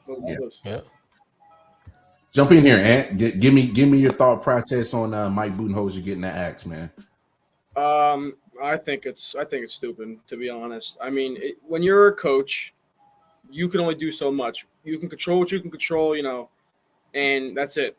I mean, for a guy to have almost a 70% win percentage as the coach for your team, You won a finals. What was it, 2 years ago? Like it wasn't like this was 10 years ago. 2 years ago, right? And to consistently be a top team in your conference every year, in and out. Yeah, you lose one time in the first round in like your term, and you get fired. I don't think that there's people who don't deserve jobs in every sport, and what I'm saying, they make justifications for them. But a guy who's again 70% win percentage is amazing in sports over a 5-year span. That's great. You win the championship, and you're going deep into the playoffs every year, just about. Besides this one, Giannis gets hurt. That's your whole team is Giannis. So to fire him, I think that's the same thing with Nick Nurse.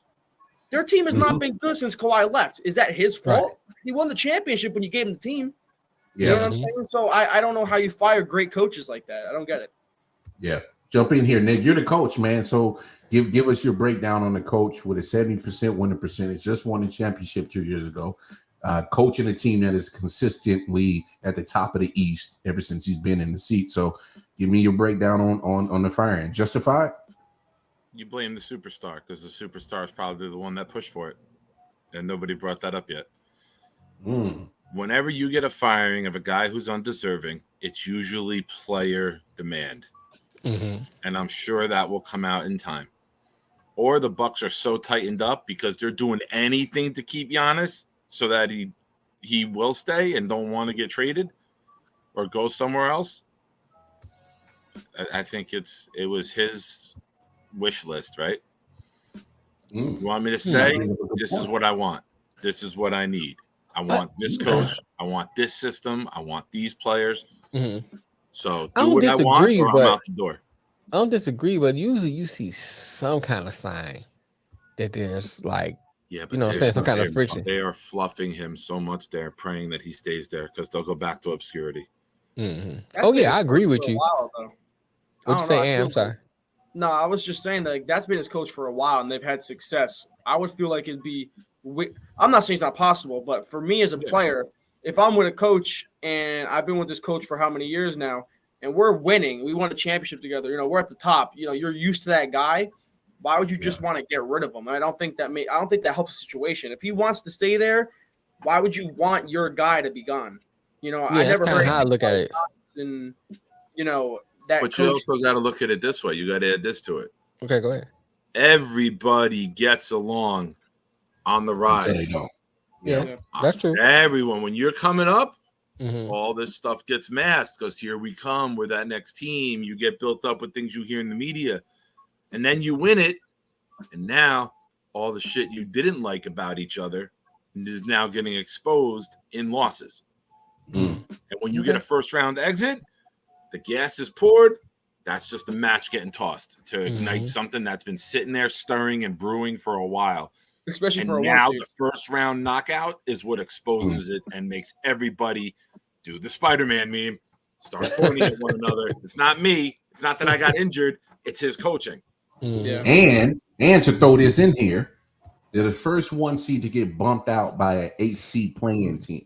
Since the playing has been in play a few years. Let's give the Heat credit though too. Let's not say the Bucks are without a doubt. The Heat, without anyone else, they're missing their second scorer, right? They got Adebayo, whatever, however you say his last name. Adebayo. You got him, you got Butler, and then you got 7 undrafted guys on your roster. Like, I know the Kings coach, Mike Brown, right? He deserved it. He deserved it. But what this coach does in Miami, time and time again, he has been phenomenal. Yeah, I'm not saying this because they're playing the Knicks, and I know it'll be taken that way. This team is playing so much better than a play-in team. They're playing like a 3-4 seed. And even the game they didn't have Butler in this series, they were missing 3 of their starters, and they competed and were in it to the last 2 minutes. Like, you look at the roster, you're like, how the fuck are they there? How the fuck are they? How are they close? I can answer your question. Because heart and coaching. Because we all played sports and we've all been in situations before. It's athleticism and talent can only get you so far. All right. Yeah. We all know this. Yes. So the reason why the Heat are winning. Paul. Yeah. Ask the Fat Five. Yeah. Ask the Fat Five. Ask the Boston Bruins, who just got bumped out the first round. Right. At the end of the day, and you kind of touched on it, the Miami Heat are winning because of culture.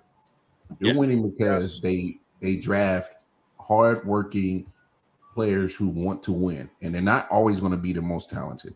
And they're not. They're not the most talented team. They're far from. What they remind me of?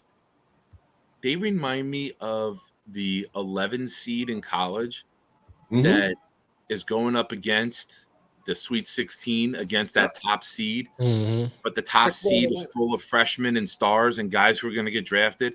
But that 11 seed, they've all been together for 3-4 years. They know them inside and out, and they can beat you because they know how to play the game better than you. And that's what I see with the Heat. Like I fully admit, if Butler plays, I think the series is over in 5. And that's not a dog at the Knicks. I just don't think they have that difference maker, the Knicks. I think you got to move Randall. That's another conversation, lengthy one. Oh no, let's get into it. Okay, I think they're better without Randall on the court. And if I'm the Knicks, I definitely call up Milwaukee and I say, we'll give you Randall, we'll give you Obi, and we'll give you 4 draft picks for Giannis. You offer everything to get rid of Randall and Obi, and then you bring in Giannis. And now with Brunson and Hart and Barrett, now you are a title contender. Yeah, you got a nice squad there. So here, let's get into the Knicks and hit it, and I'm kind of glad that you kind of brought the Heat up, and we'll transition to the series because Heat are up 2-1. Game 4 is in Miami tonight, and I picked the Heat. I picked the Knicks to win the series, but I'm telling you right now, I won't be surprised if the Heat win this series. And here's the deal: if they win tonight, the series is over. Because I'm looking at the Knicks though. I'm not looking at the Heat. I know what we get with the Heat. We all know what we get the Heat. They're gonna play tough. Whoever is on the floor, whether Jimmy's there or not, they're gonna play hard. They're gonna play tough. Now, I'm looking at the Knicks because you literally are carrying dead weight. Wait, is Tank? Yep, I agree with Tank. That's Tank. It says Tonk with an O. That's my boy. His name's Tonk. Yeah. What's up, Tank? I'm happier to see you than your dad. That's our friends. Pedro's the dad, and Tonk is the son, who Anthony grew up with. Look, the Knicks are carrying dead weight, and his name is Julius Randle. Yeah, agreed. Yeah, you're right. What nobody said. Did you see the stat? It's terrible. I know exactly what stat you're talking about. With 15 playoff games played, he is the worst field goal percentage shooter since the 1940s, and the league started in 46. There's 2 guys from 47 who shot 28 and 27%. There's another guy from like 49 to 52, and then it's Julius Randle. So the last 75, 80 years, Julius Randle is the worst playoff performer, and that goes over multiple teams. Julius Randle is the hugest anchor right now to the Knicks. Yeah. He's a Westbrook and a Harden without the excitement and capability to beat his guy off the dribble. It's clear out, put him at foul line extended, let him pound the ball into the ground, try to create. He can't get separation because he's not quick enough. Put Barrett in those situations. Let Barrett be that guy where he can drive. At least Barrett can drive and get to the free throw line. That's my problem, though. I can't rely on RJ Barrett. I cannot rely on RJ Barrett. I would rather not to be the focal point. Yeah, Randall. I would rather than Randall, though. And I'm not trying to strategize for the Knicks to win. You guys all know how I feel about the Knicks. But their best chance of winning is Brunson creating off the dribble. Yes. Hart hustling his ass off, which is a tremendous role. I haven't liked a role player on an NBA team more than I like Hart since Robert Horry, who always seemed to do the right thing at the right time. Hart is going to be that 4th, 5th man on multiple championship teams in his career. He is a fantastic NBA player. Brunson and Barrett need to be your main facilitators in the offense. Randall, we're better in round 1 when he didn't play. True. You looked better on offense, even though you lost game 1 at the Garden without him. Well, the thing is, Julius Randle can ball, and y'all know me. I'm not one to give nobody excuse, but he's not. He's not with his team. He need the ball somewhere else. What look, his ankle's not 100%, and I think that is playing into the His wrist part. Isn't either the way he's been shooting. but I think that plays into the part, Nick, when you're saying he's not quick enough off the ball to make certain moves or his explosiveness. I think he's not the quickest guy when fully healthy, though, right? So now you take that half a step away, and now there's zero separation. Yeah, but here's the thing too, though, on Lamar. To your point too, you gotta look at it like this: if you watch when he's not in there, how the Knicks play. You know, they move the ball. Randall does not fit that style of play. Yes. So you need to move him, and get somebody that's interested. Move him, get some players for him. And I think when Knicks, we said last time they had that big run, 2 years ago, and he was excited about what the Knicks did, how far they went. Yes. And guess what? No, the same they haven't problem gotten out of the first round since. I'm saying, but they did well 2 years ago. Hold on, the same problem is we're talking about the same problem, which is Julius Randle disappearing. Yeah, you're right. That's my point. Yeah, that's my point. He is a regular season performer in the NBA, and he will have those big games when he has the good matchup. And playoff basketball always separates the men from the boys. Right. And Randall is not a playoff performer in clutch moments. I mean, he might hit a 3, but what is the first thing he does when his shot is off? He turns into a bitch. He will chuck elbow. Watch him. I pointed out all games. He will chuck elbows at people for no reason. He whines and he fouls. He starts fouling. Foul happens. He gets tied up in guys. This move that he does, he wraps his arm around the guy, boxing him out, and pulls the guy back with him to make it look like it's him being fouled. He's the guy that you played ball with at the court, and you hate his guts. And when he shows up, you roll your eyes and crap. Because you know it's just going to be extra bullshit going on and not just basketball being played. Right. That's not a Knick thing. He's had that since Kentucky, and he was a freshman. So that's just him in demeanor. This has nothing to do with the Knicks. This is the player I'm talking about. No. You take Obi out. You take Randall out. You go with Robinson. You go with the new Kiki Vandeweghe. I don't know why I'm trying to devise a plan for the Knicks to win. But anyone who remembers the Knicks in the 80s, the big goofy white guy, number 55, Kiki Vandeweghe, they got the new guy, 55, who hustles his ass off. You got Robinson, who can be athletic. Go with the bigger lineup with Barrett, Hart, and Brunson. And then bring Quigley in. If you want to go with a small lineup, bring Quigley in instead of Topin and let him get some shots because he's a decent shooter. But Randall and Topin are your two biggest anchors, and you're bringing in one for the other, so you're not letting your team rise at all. That being said, you take the best player in the series, and Jimmy Butler is the best player in the series. Oh yeah, this is a tightly matched series, but you go with the best player. Well, they're up 2-1, and I hate to say it, but Knicks, you are in trouble. Because here's my deal: the game that Jimmy missed, they ended up losing that game, didn't they? By was 6. it game 2? Yeah, but it was a 5-6 point game.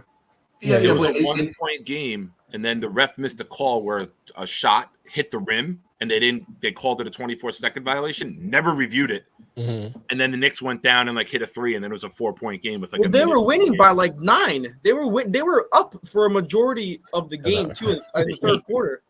The Heat were up. Yeah, the Heat were up for a while. Hey, MJ, you know I keep it real with you. When we're on the Late Night Owl show, I've been pro Knicks this playoff season.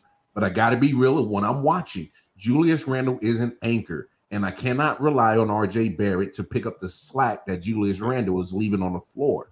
RJ is, I like him, but RJ is inconsistent. All right. I will say this about Randle. It's like Russ. The volume and the touches that he gets and the amount of shots that he takes, he's very likely to put a 25-point game up. Yeah, but how many shots is it going to be? It's going to be probably 20. That's what I'm saying. Matt saying he can't wait for tonight. Listen, the way we've all just thought Randall and the Knicks, we all know the Knicks are going to win tonight now, and then Matt's going to be able to all tell us we were wrong tonight. That's just our luck, right? In the universe. But Randall's volume, he's going to get opportunities for assists. He's going to get opportunities to get to the free throw line. He's going to shoot 15 to 20 shots. He's very well could go off for 27 points. But you're not going to go very far with him being your main volume guy. I agree. And I do got to put this in, and I've said it before, and I agree with you 100%, Nick. This offense for the Knicks needs to run through Jalen Brunson, point blank, period. He's the engine. Right. Thank you, Anthony. No one else. Like I need literally him being the primary basketball handler for 85% of the game, and the only 15% is because he's resting. All right. He needs to be the general. He needs to be the conductor of the symphony. Hold on. Can I address he this? Needs to be there. Can I address this? Go ahead, man. Okay. I believe it was a 3-point game. The ball hits the rim. They don't review it. It would have made it a 1-point game. That changes the game. I didn't say it determined it, but it changes how the game would be played. When you're up by 3 and you have the ball, you could chuck that 3. And then I think they went up by 6. So that was a big swing, not calling it. Yes, you played 48 minutes. But when you're down in a 3-point game and you hit the rim and your Heat player gets the rebound and puts it up and they say no basket and it would have been a 1-point game, yes, that moment definitely changed that game. I don't know how you can't. It definitely changes the momentum. I hate that one play don't determine the whole game, and very well can. I mean, like, of course you play the whole game, but the refereeing and a bad call does determine a game. There are many times in sports where that does change the momentum. I always bring up my Saints with the Rams. Like, you're telling me that call don't determine the game? Like, yeah, no duh determines the game. I mean, we could have been up by 2 touchdowns, or we could have been up by more points. But I mean, in that stage of the game, the no penalty on the pass interference, that determined the game. You know, you could have done more, could have done less, but I mean, that determined the game. You know, so I think, of course, it's the whole game, but there are calls that can make or break a team, favor a team, and, you know, momentum and all that stuff. So that's one of those. There's a such thing as game-altering calls. Yeah, and that's that. I'm not saying it determined the game. Yeah, it's just. I'm saying it changed how the game was played, which it did. If you're up by 1 with a minute, what me and Mel has been saying, you're gonna maybe call a different set. Right. You might attack the rim to get that layup or get to the free throw line. So the game would have been played differently. It didn't determine the game. I'm not saying that at all. I just want to say I'm disappointed in the Knicks. Go ahead. I wanted to root for them. I mean, same thing with I bring up Tampa Bay. I bring up the Maple Leafs too. I was excited about the Maple Leafs finally winning the playoffs. I was excited about how good the Knicks looked.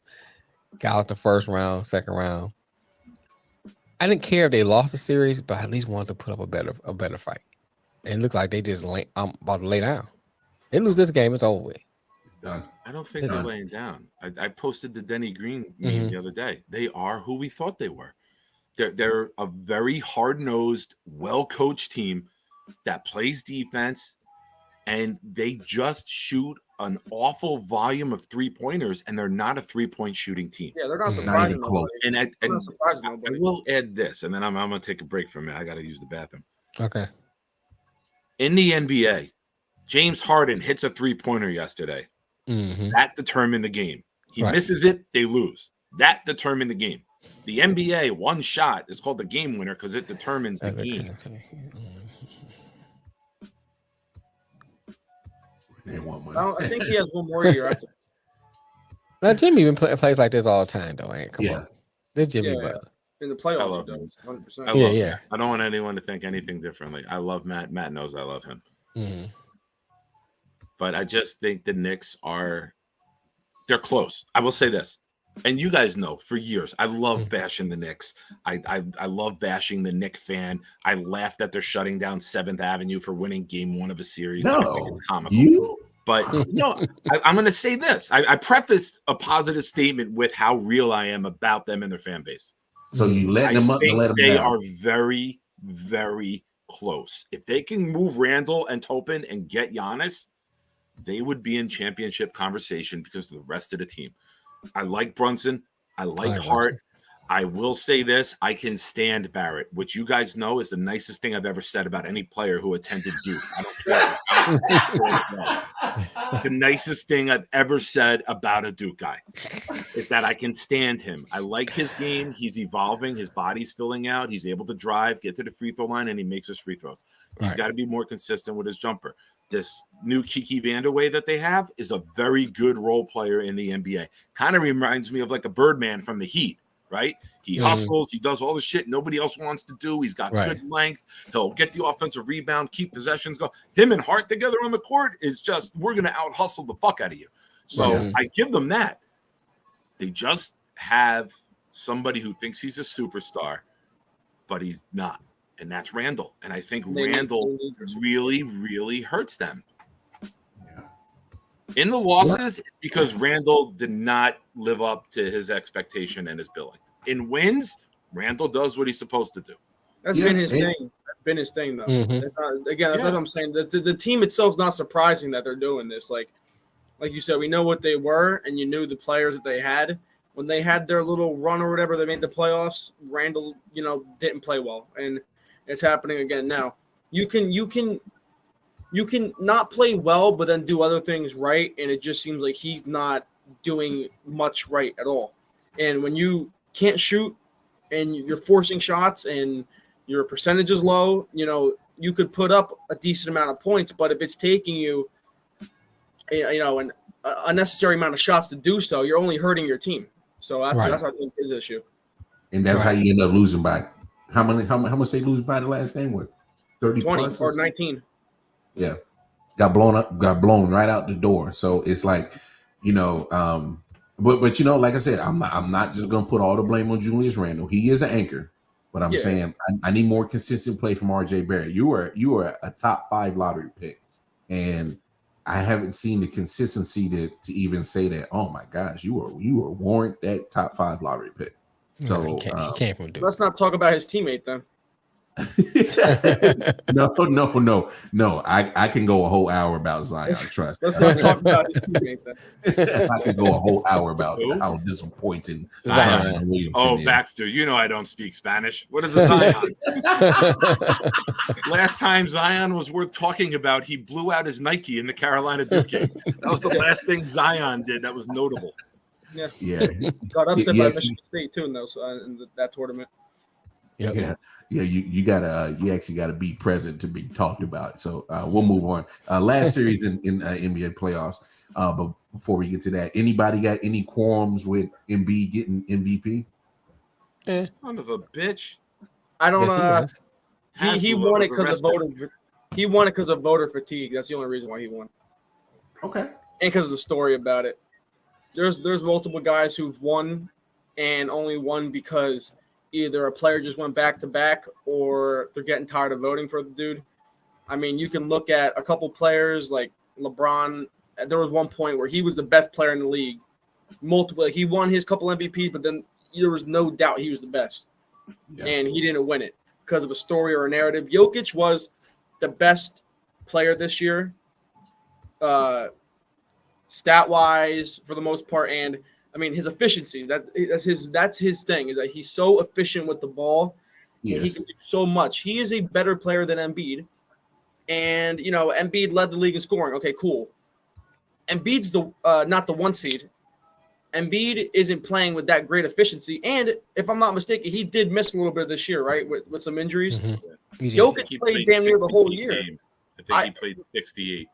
Yeah, I mean that's not terrible, but Jokic, I feel like Jokic just for Embiid, that's exactly that's a miracle. For him, yeah. But that's what I'm saying.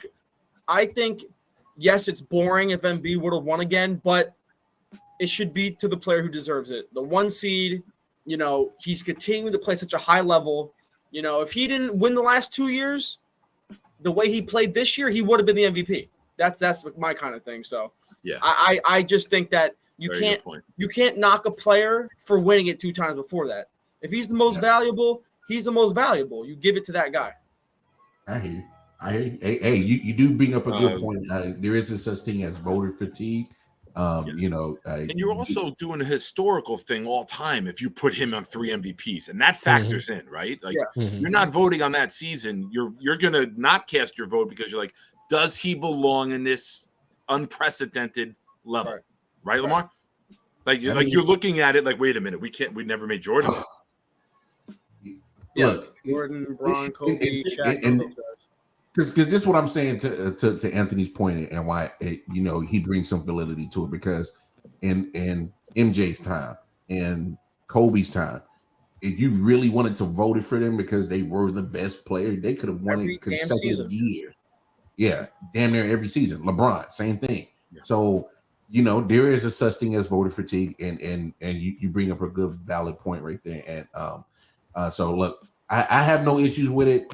For me, Embiid was my MVP because yes, he led the league in scoring, but what he brings, as in on the defensive side, and to me that matters. And you're not driving to the paint when Embiid's down there.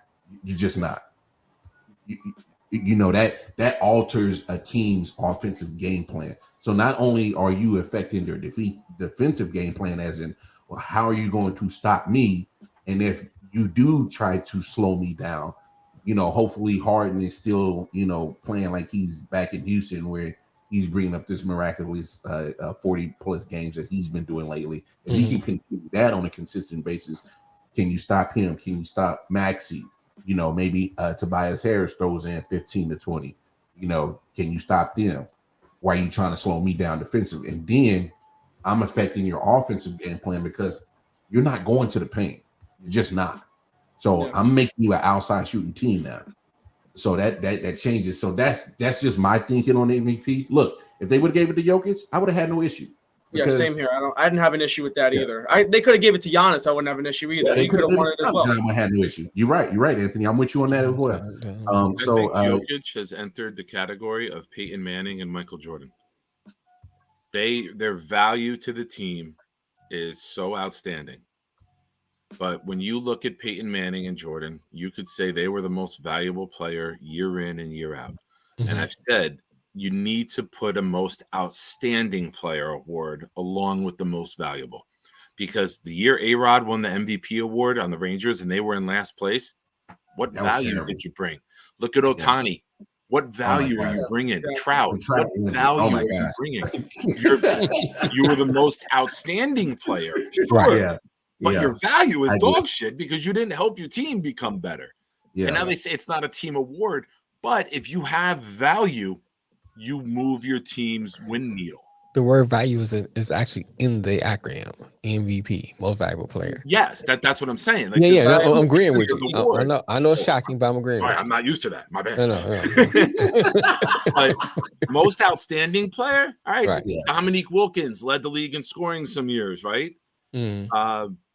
Carmelo Anthony did well. Most outstanding player. Yeah, but their value was shit. Yeah. So I always thought you could settle that debate by having two different awards. Yeah, I agree. That's a simple way, but why would they want to make it simple? They want debates. They want arguments and stuff. They want us to do what we're doing now. Exactly. But to me, the best way to settle this dispute is I need the Sixers and Embiid to handle their business, get to the finals, and I need Jokic and the Nuggets to handle their business and get to the finals, and I need to see Jokic and Embiid for a 7-game series. That would create, since the last election, the greatest racial divide in the country.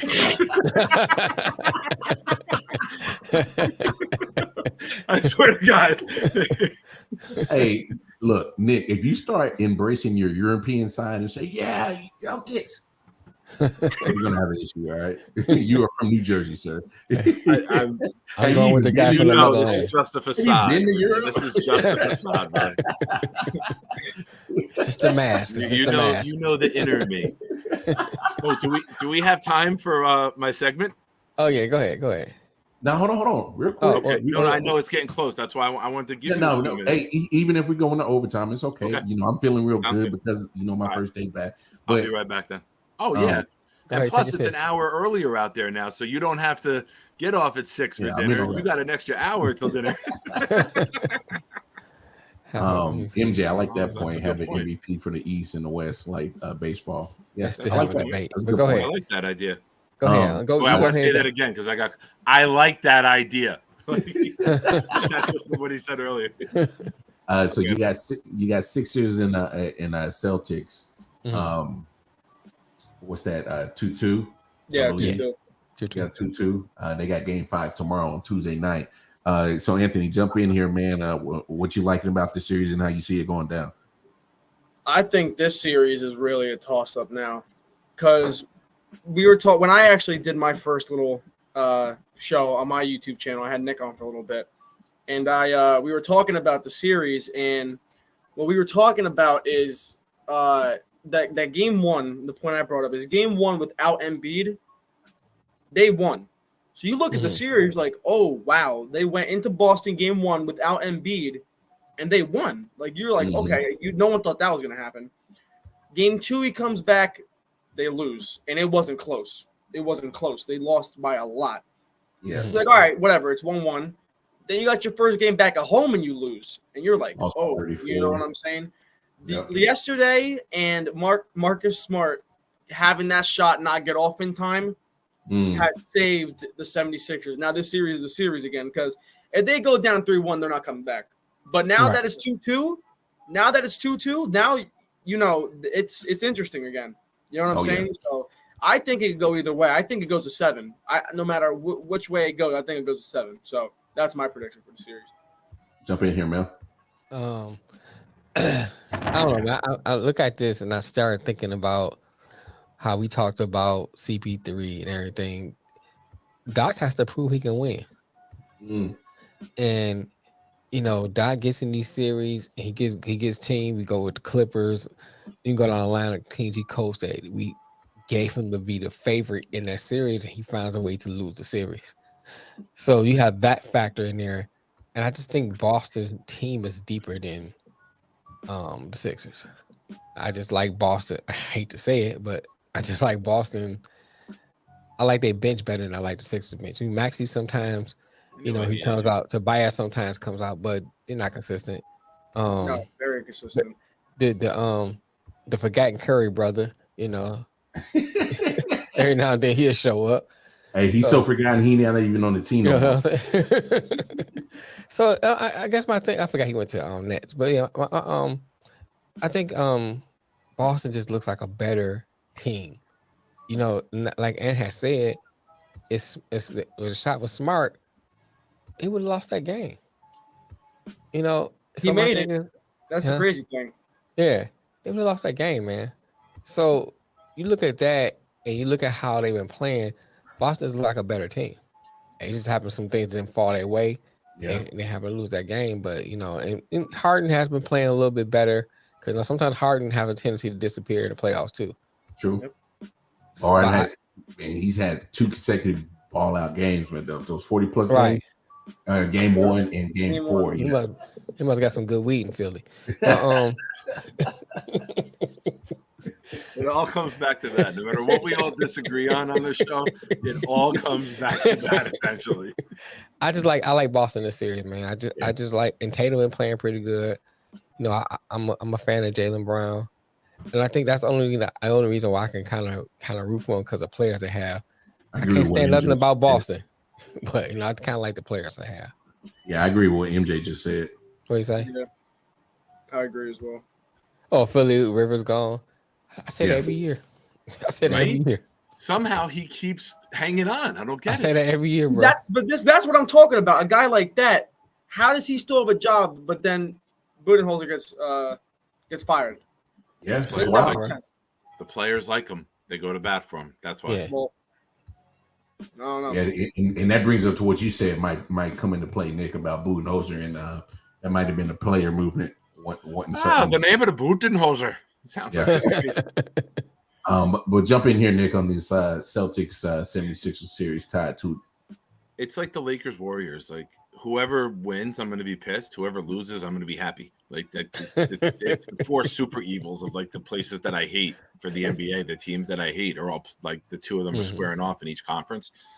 It's a lose-lose for me because I think in the East, as well as the Heat are playing, I just don't think they have the firepower to beat them. Like the Heat have been lucky so far that they drew the Bucks in round 1 with Giannis getting injured, and the Knicks in round 2. Or Knicks or Cavs, I should say, either team. A lot of fentanyl in Philly. You got this fentanyl, but I just think the Sixers and the Celtics are the Eastern Conference Championship going on right now. Like they are just far and ahead of either team that comes out of that series. I mean, I would say Boston. And the only reason I'm saying that is because I'm closer to Philly and there's more of a chance of me running into those assholes. I like the reasoning on that. Hey, man, I speak the truth, man. You might not, you can hate me for it or love me for it. I don't care. I'm not changing. I'm going to say what I think. You brought some good logic to that. Yeah. I choose hate, but go ahead. You've decided correctly. That's a good side to take. But no, where's your point? You done? I am, yes. Oh, okay. Yeah, you just kind of just fell off. You kind of just like put a comment, a period, or Boston because I don't want to run into the Philly assholes. Oh. But give me 1 second. Go ahead. Next one. No, go ahead, Lamar. I'll be quick. Philly. Hey, you're going to go as far as Embiid goes. You know, I think they won game 1, and I'm looking at more at Boston because, you know, they got the tendency to keep playing with their food. And what I mean by that is that's a good point. That is a good point. You know, you're the better team.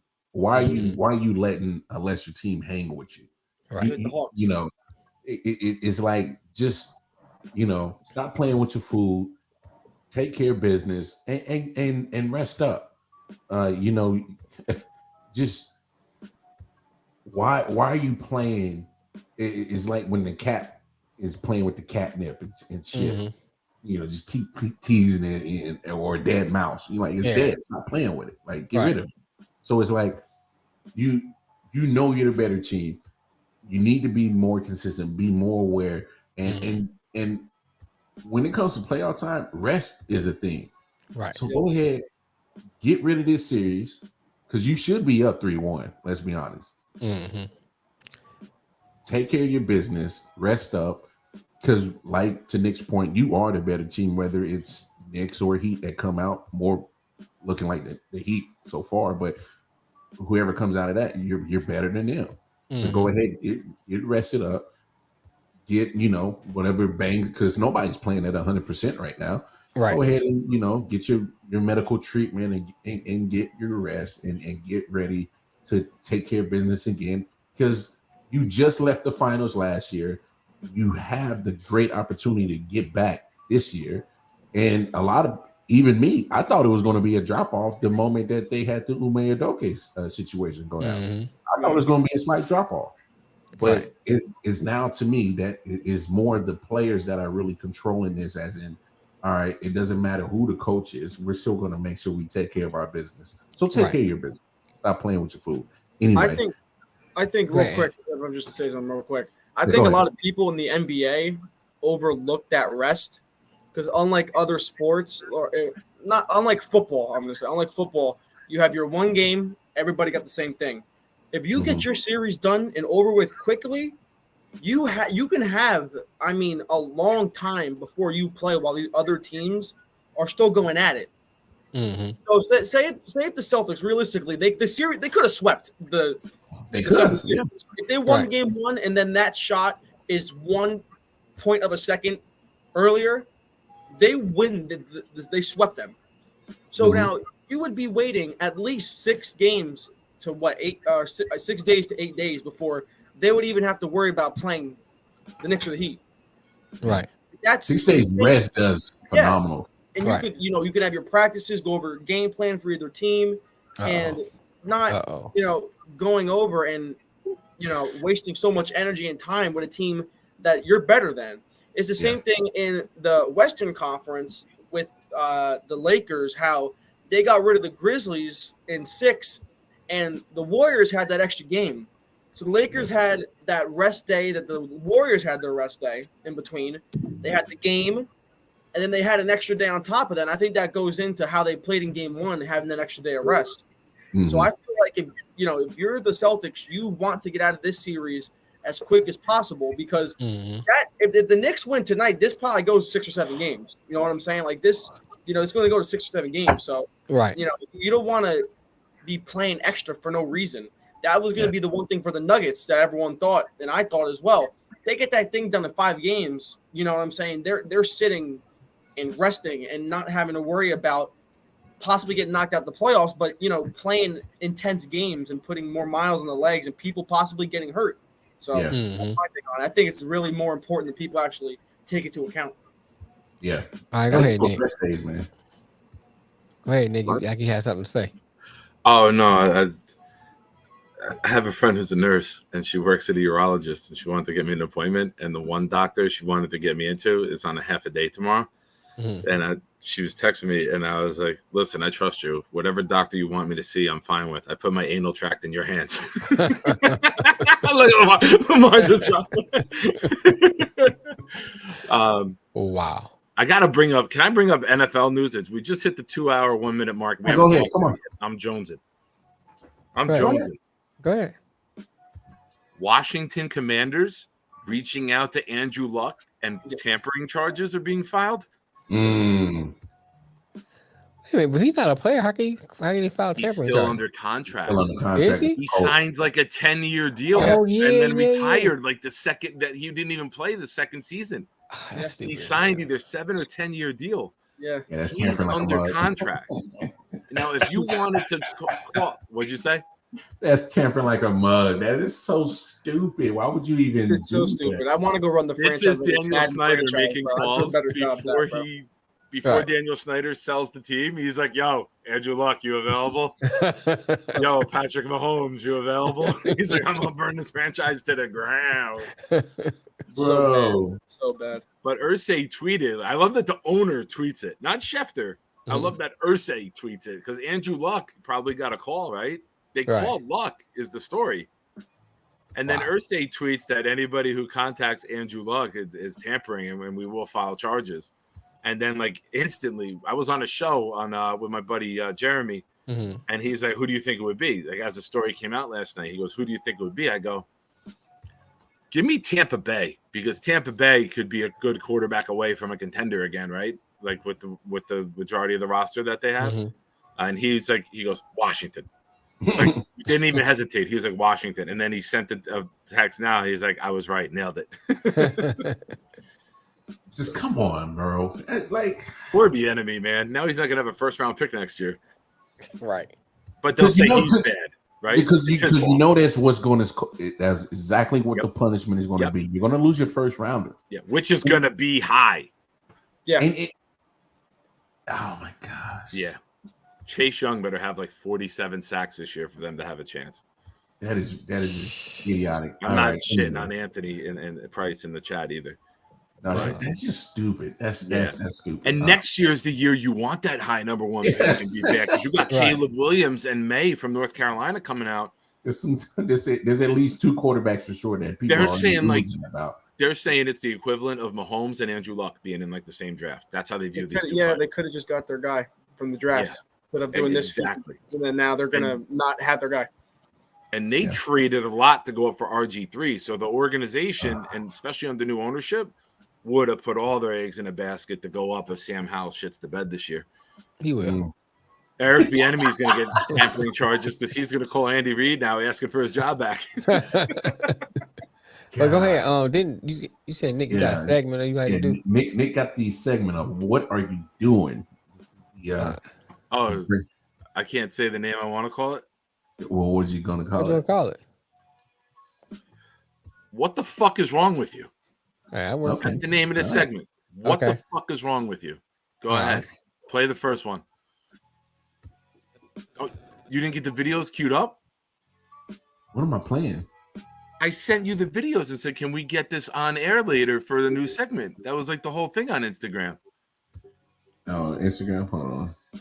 The Instagram DM. Yeah, I slid up in the DMs. What about it? Don't say that on air, bro. I'm sorry. Please stop. Please stop. I'll just say it in the DMs, buddy. Oh no, I did get it. Okay, never mind. Hold on. This was what the. Okay. Tell me you smoke without telling me you smoke. Oh wait, I did do that. Hold on. Hold on. I got the audio. We doing the fan one or we doing the announcer? The announcer. All right.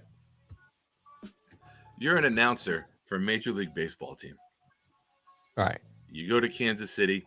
Coincidence, that's where Mara is. And you go to the game that night and you proceed to tell the fans about your day and what you did.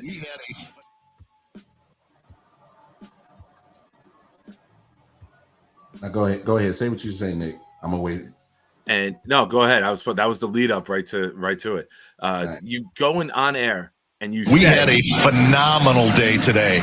Nigger League Museum and Arthur Bryant's Barbecue. We had a phenomenal day today. Nigger League Museum and Arthur Bryant's Barbecue. All right. What the fuck is wrong with you?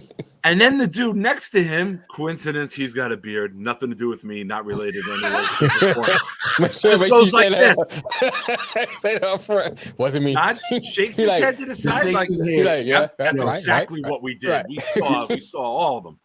Yo, like, he didn't even say that. That's me. Eddie. Yeah, he ain't said like, bruh. You know what I'm saying? He didn't like. I would have slid out of the shot and just been like pointing and screaming like that was him. But he said that with such conviction. Yeah, that's the thing that got me. 0% effort to try to correct it. Yeah, he didn't try to go back. He didn't try to be like, "Oh, my fault." No, he was confident with the 2-man. He said that, and he did the hard R. He didn't. Isn't what we're supposed to say, right? That this. How you looking now, like? You guys remember a couple months ago during football season? Yeah. I put up a comment from Mikey Bones on screen. Yeah, we're back. And I was reading the comment, and Anthony, the comment had the N-bomb in it. And I was like, I don't know what we're talking about. All these whoa! Like I stopped myself. I'm like, yourself. Yeah, exactly. You're like, my fault. You didn't just go into the next part of the sentence. It kept going. There's a natural instinct that kicks in if you know that's something that you don't say, particularly that word.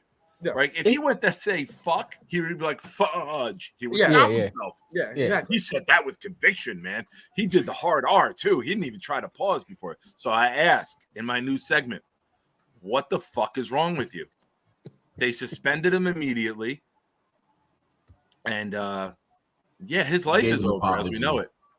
He gave an apology, but at that point, come on, man. Come on, how do you apologize for that? How do you apologize for that? He didn't try to correct himself. Like, yes, he tried to correct himself. That is quote. He was like, I didn't mean it. Like, that's just something that, whatever. Okay, but like he went. Like, was there a chuckle after he said it too? Like, was he like? Like I thought he was saying it like it was kind of like a joke. I thought like it was called you know what it's called. It's not even called. Here's the thing. Michael Richards from Seinfeld type of joke, right? That was just not a good here's the thing that gets me though. Obviously. Here's the thing that gets me. It's not even called that. I thought so if you actually went to this place, Negro League. Yeah, it's called the Negro League. It's the Negro League. That's what it's called. So my thing is like, if you actually went to this place, why would you say that? It's not. That's like I went to McDonald's, but I say we went to Burger King. It's not even the same thing. It's not even called that. So to me, that doesn't make sense. That's what got me. It's like it didn't even call that. Now if it was called that, and you kind of slipped it out because that's what it's called. Said it with like, pride. Okay, it still ain't right, but I can understand it to a degree. This don't even make sense to me. If you say something you shouldn't. Human nature says correct yourself immediately. Right. On television, you apologize. Like, it was a slip. Mm-hmm. The one girl was doing the sports news, and she went to talk about the Knicks, and then changed it to Lakers, and it came out with Nick, and then hers. Like she got slaughtered for it. I remember that. absolutely slaughtered. But that's like an innocent slip talking about one team and switching it. That just happens to be a mess up that you don't want to make. But this guy was just like, yeah, man, we went there, looked at all of them. Like he was like just like proud of like being there. Like like Mel said, that's not even what it's called. Right. Yeah. And if he accidentally said that, then you apologize. It's that simple. But he showed no sympathy. He wasn't like, oh, it's my fault, you know, if I offended anybody or whatever. I didn't mean to say that. He was talking like it was normal. And right. Yeah. He just flowed on with it. Yeah, man. I guess he forgot he didn't have his hood on. You know how they get out there in the middle of the country. It was in cleaners. You know where you live, bro. You know where you live. It was in cleaners. Those dirt roads on the side. If you see a fire pit going tonight, you don't turn down there. No, trust me. He wasn't in Kansas City. He wasn't in the city. He'd have got dealt with. It wasn't Kansas City. No.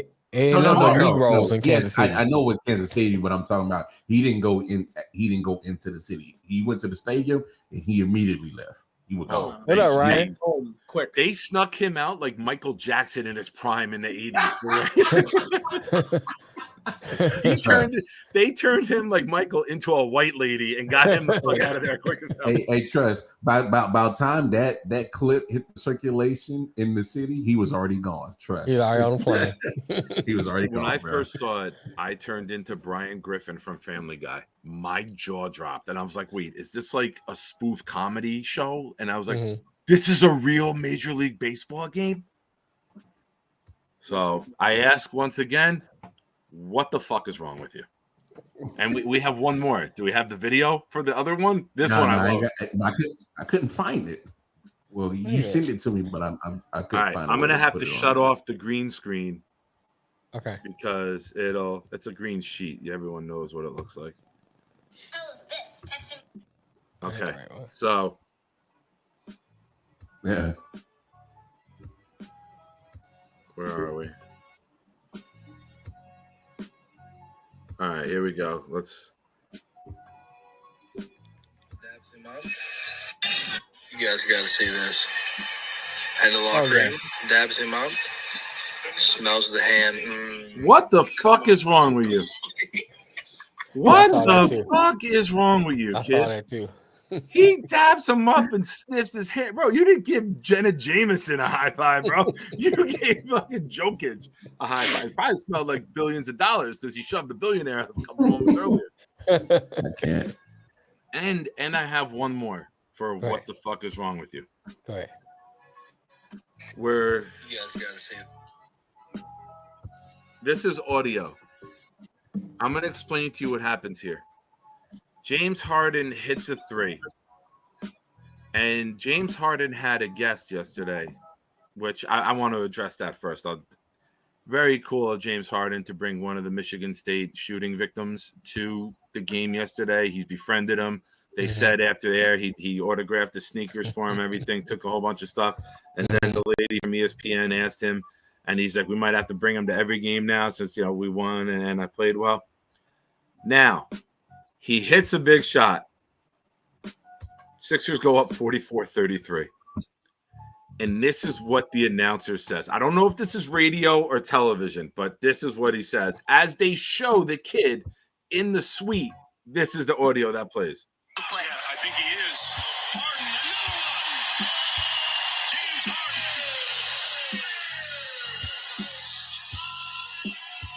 And his guests on the menu.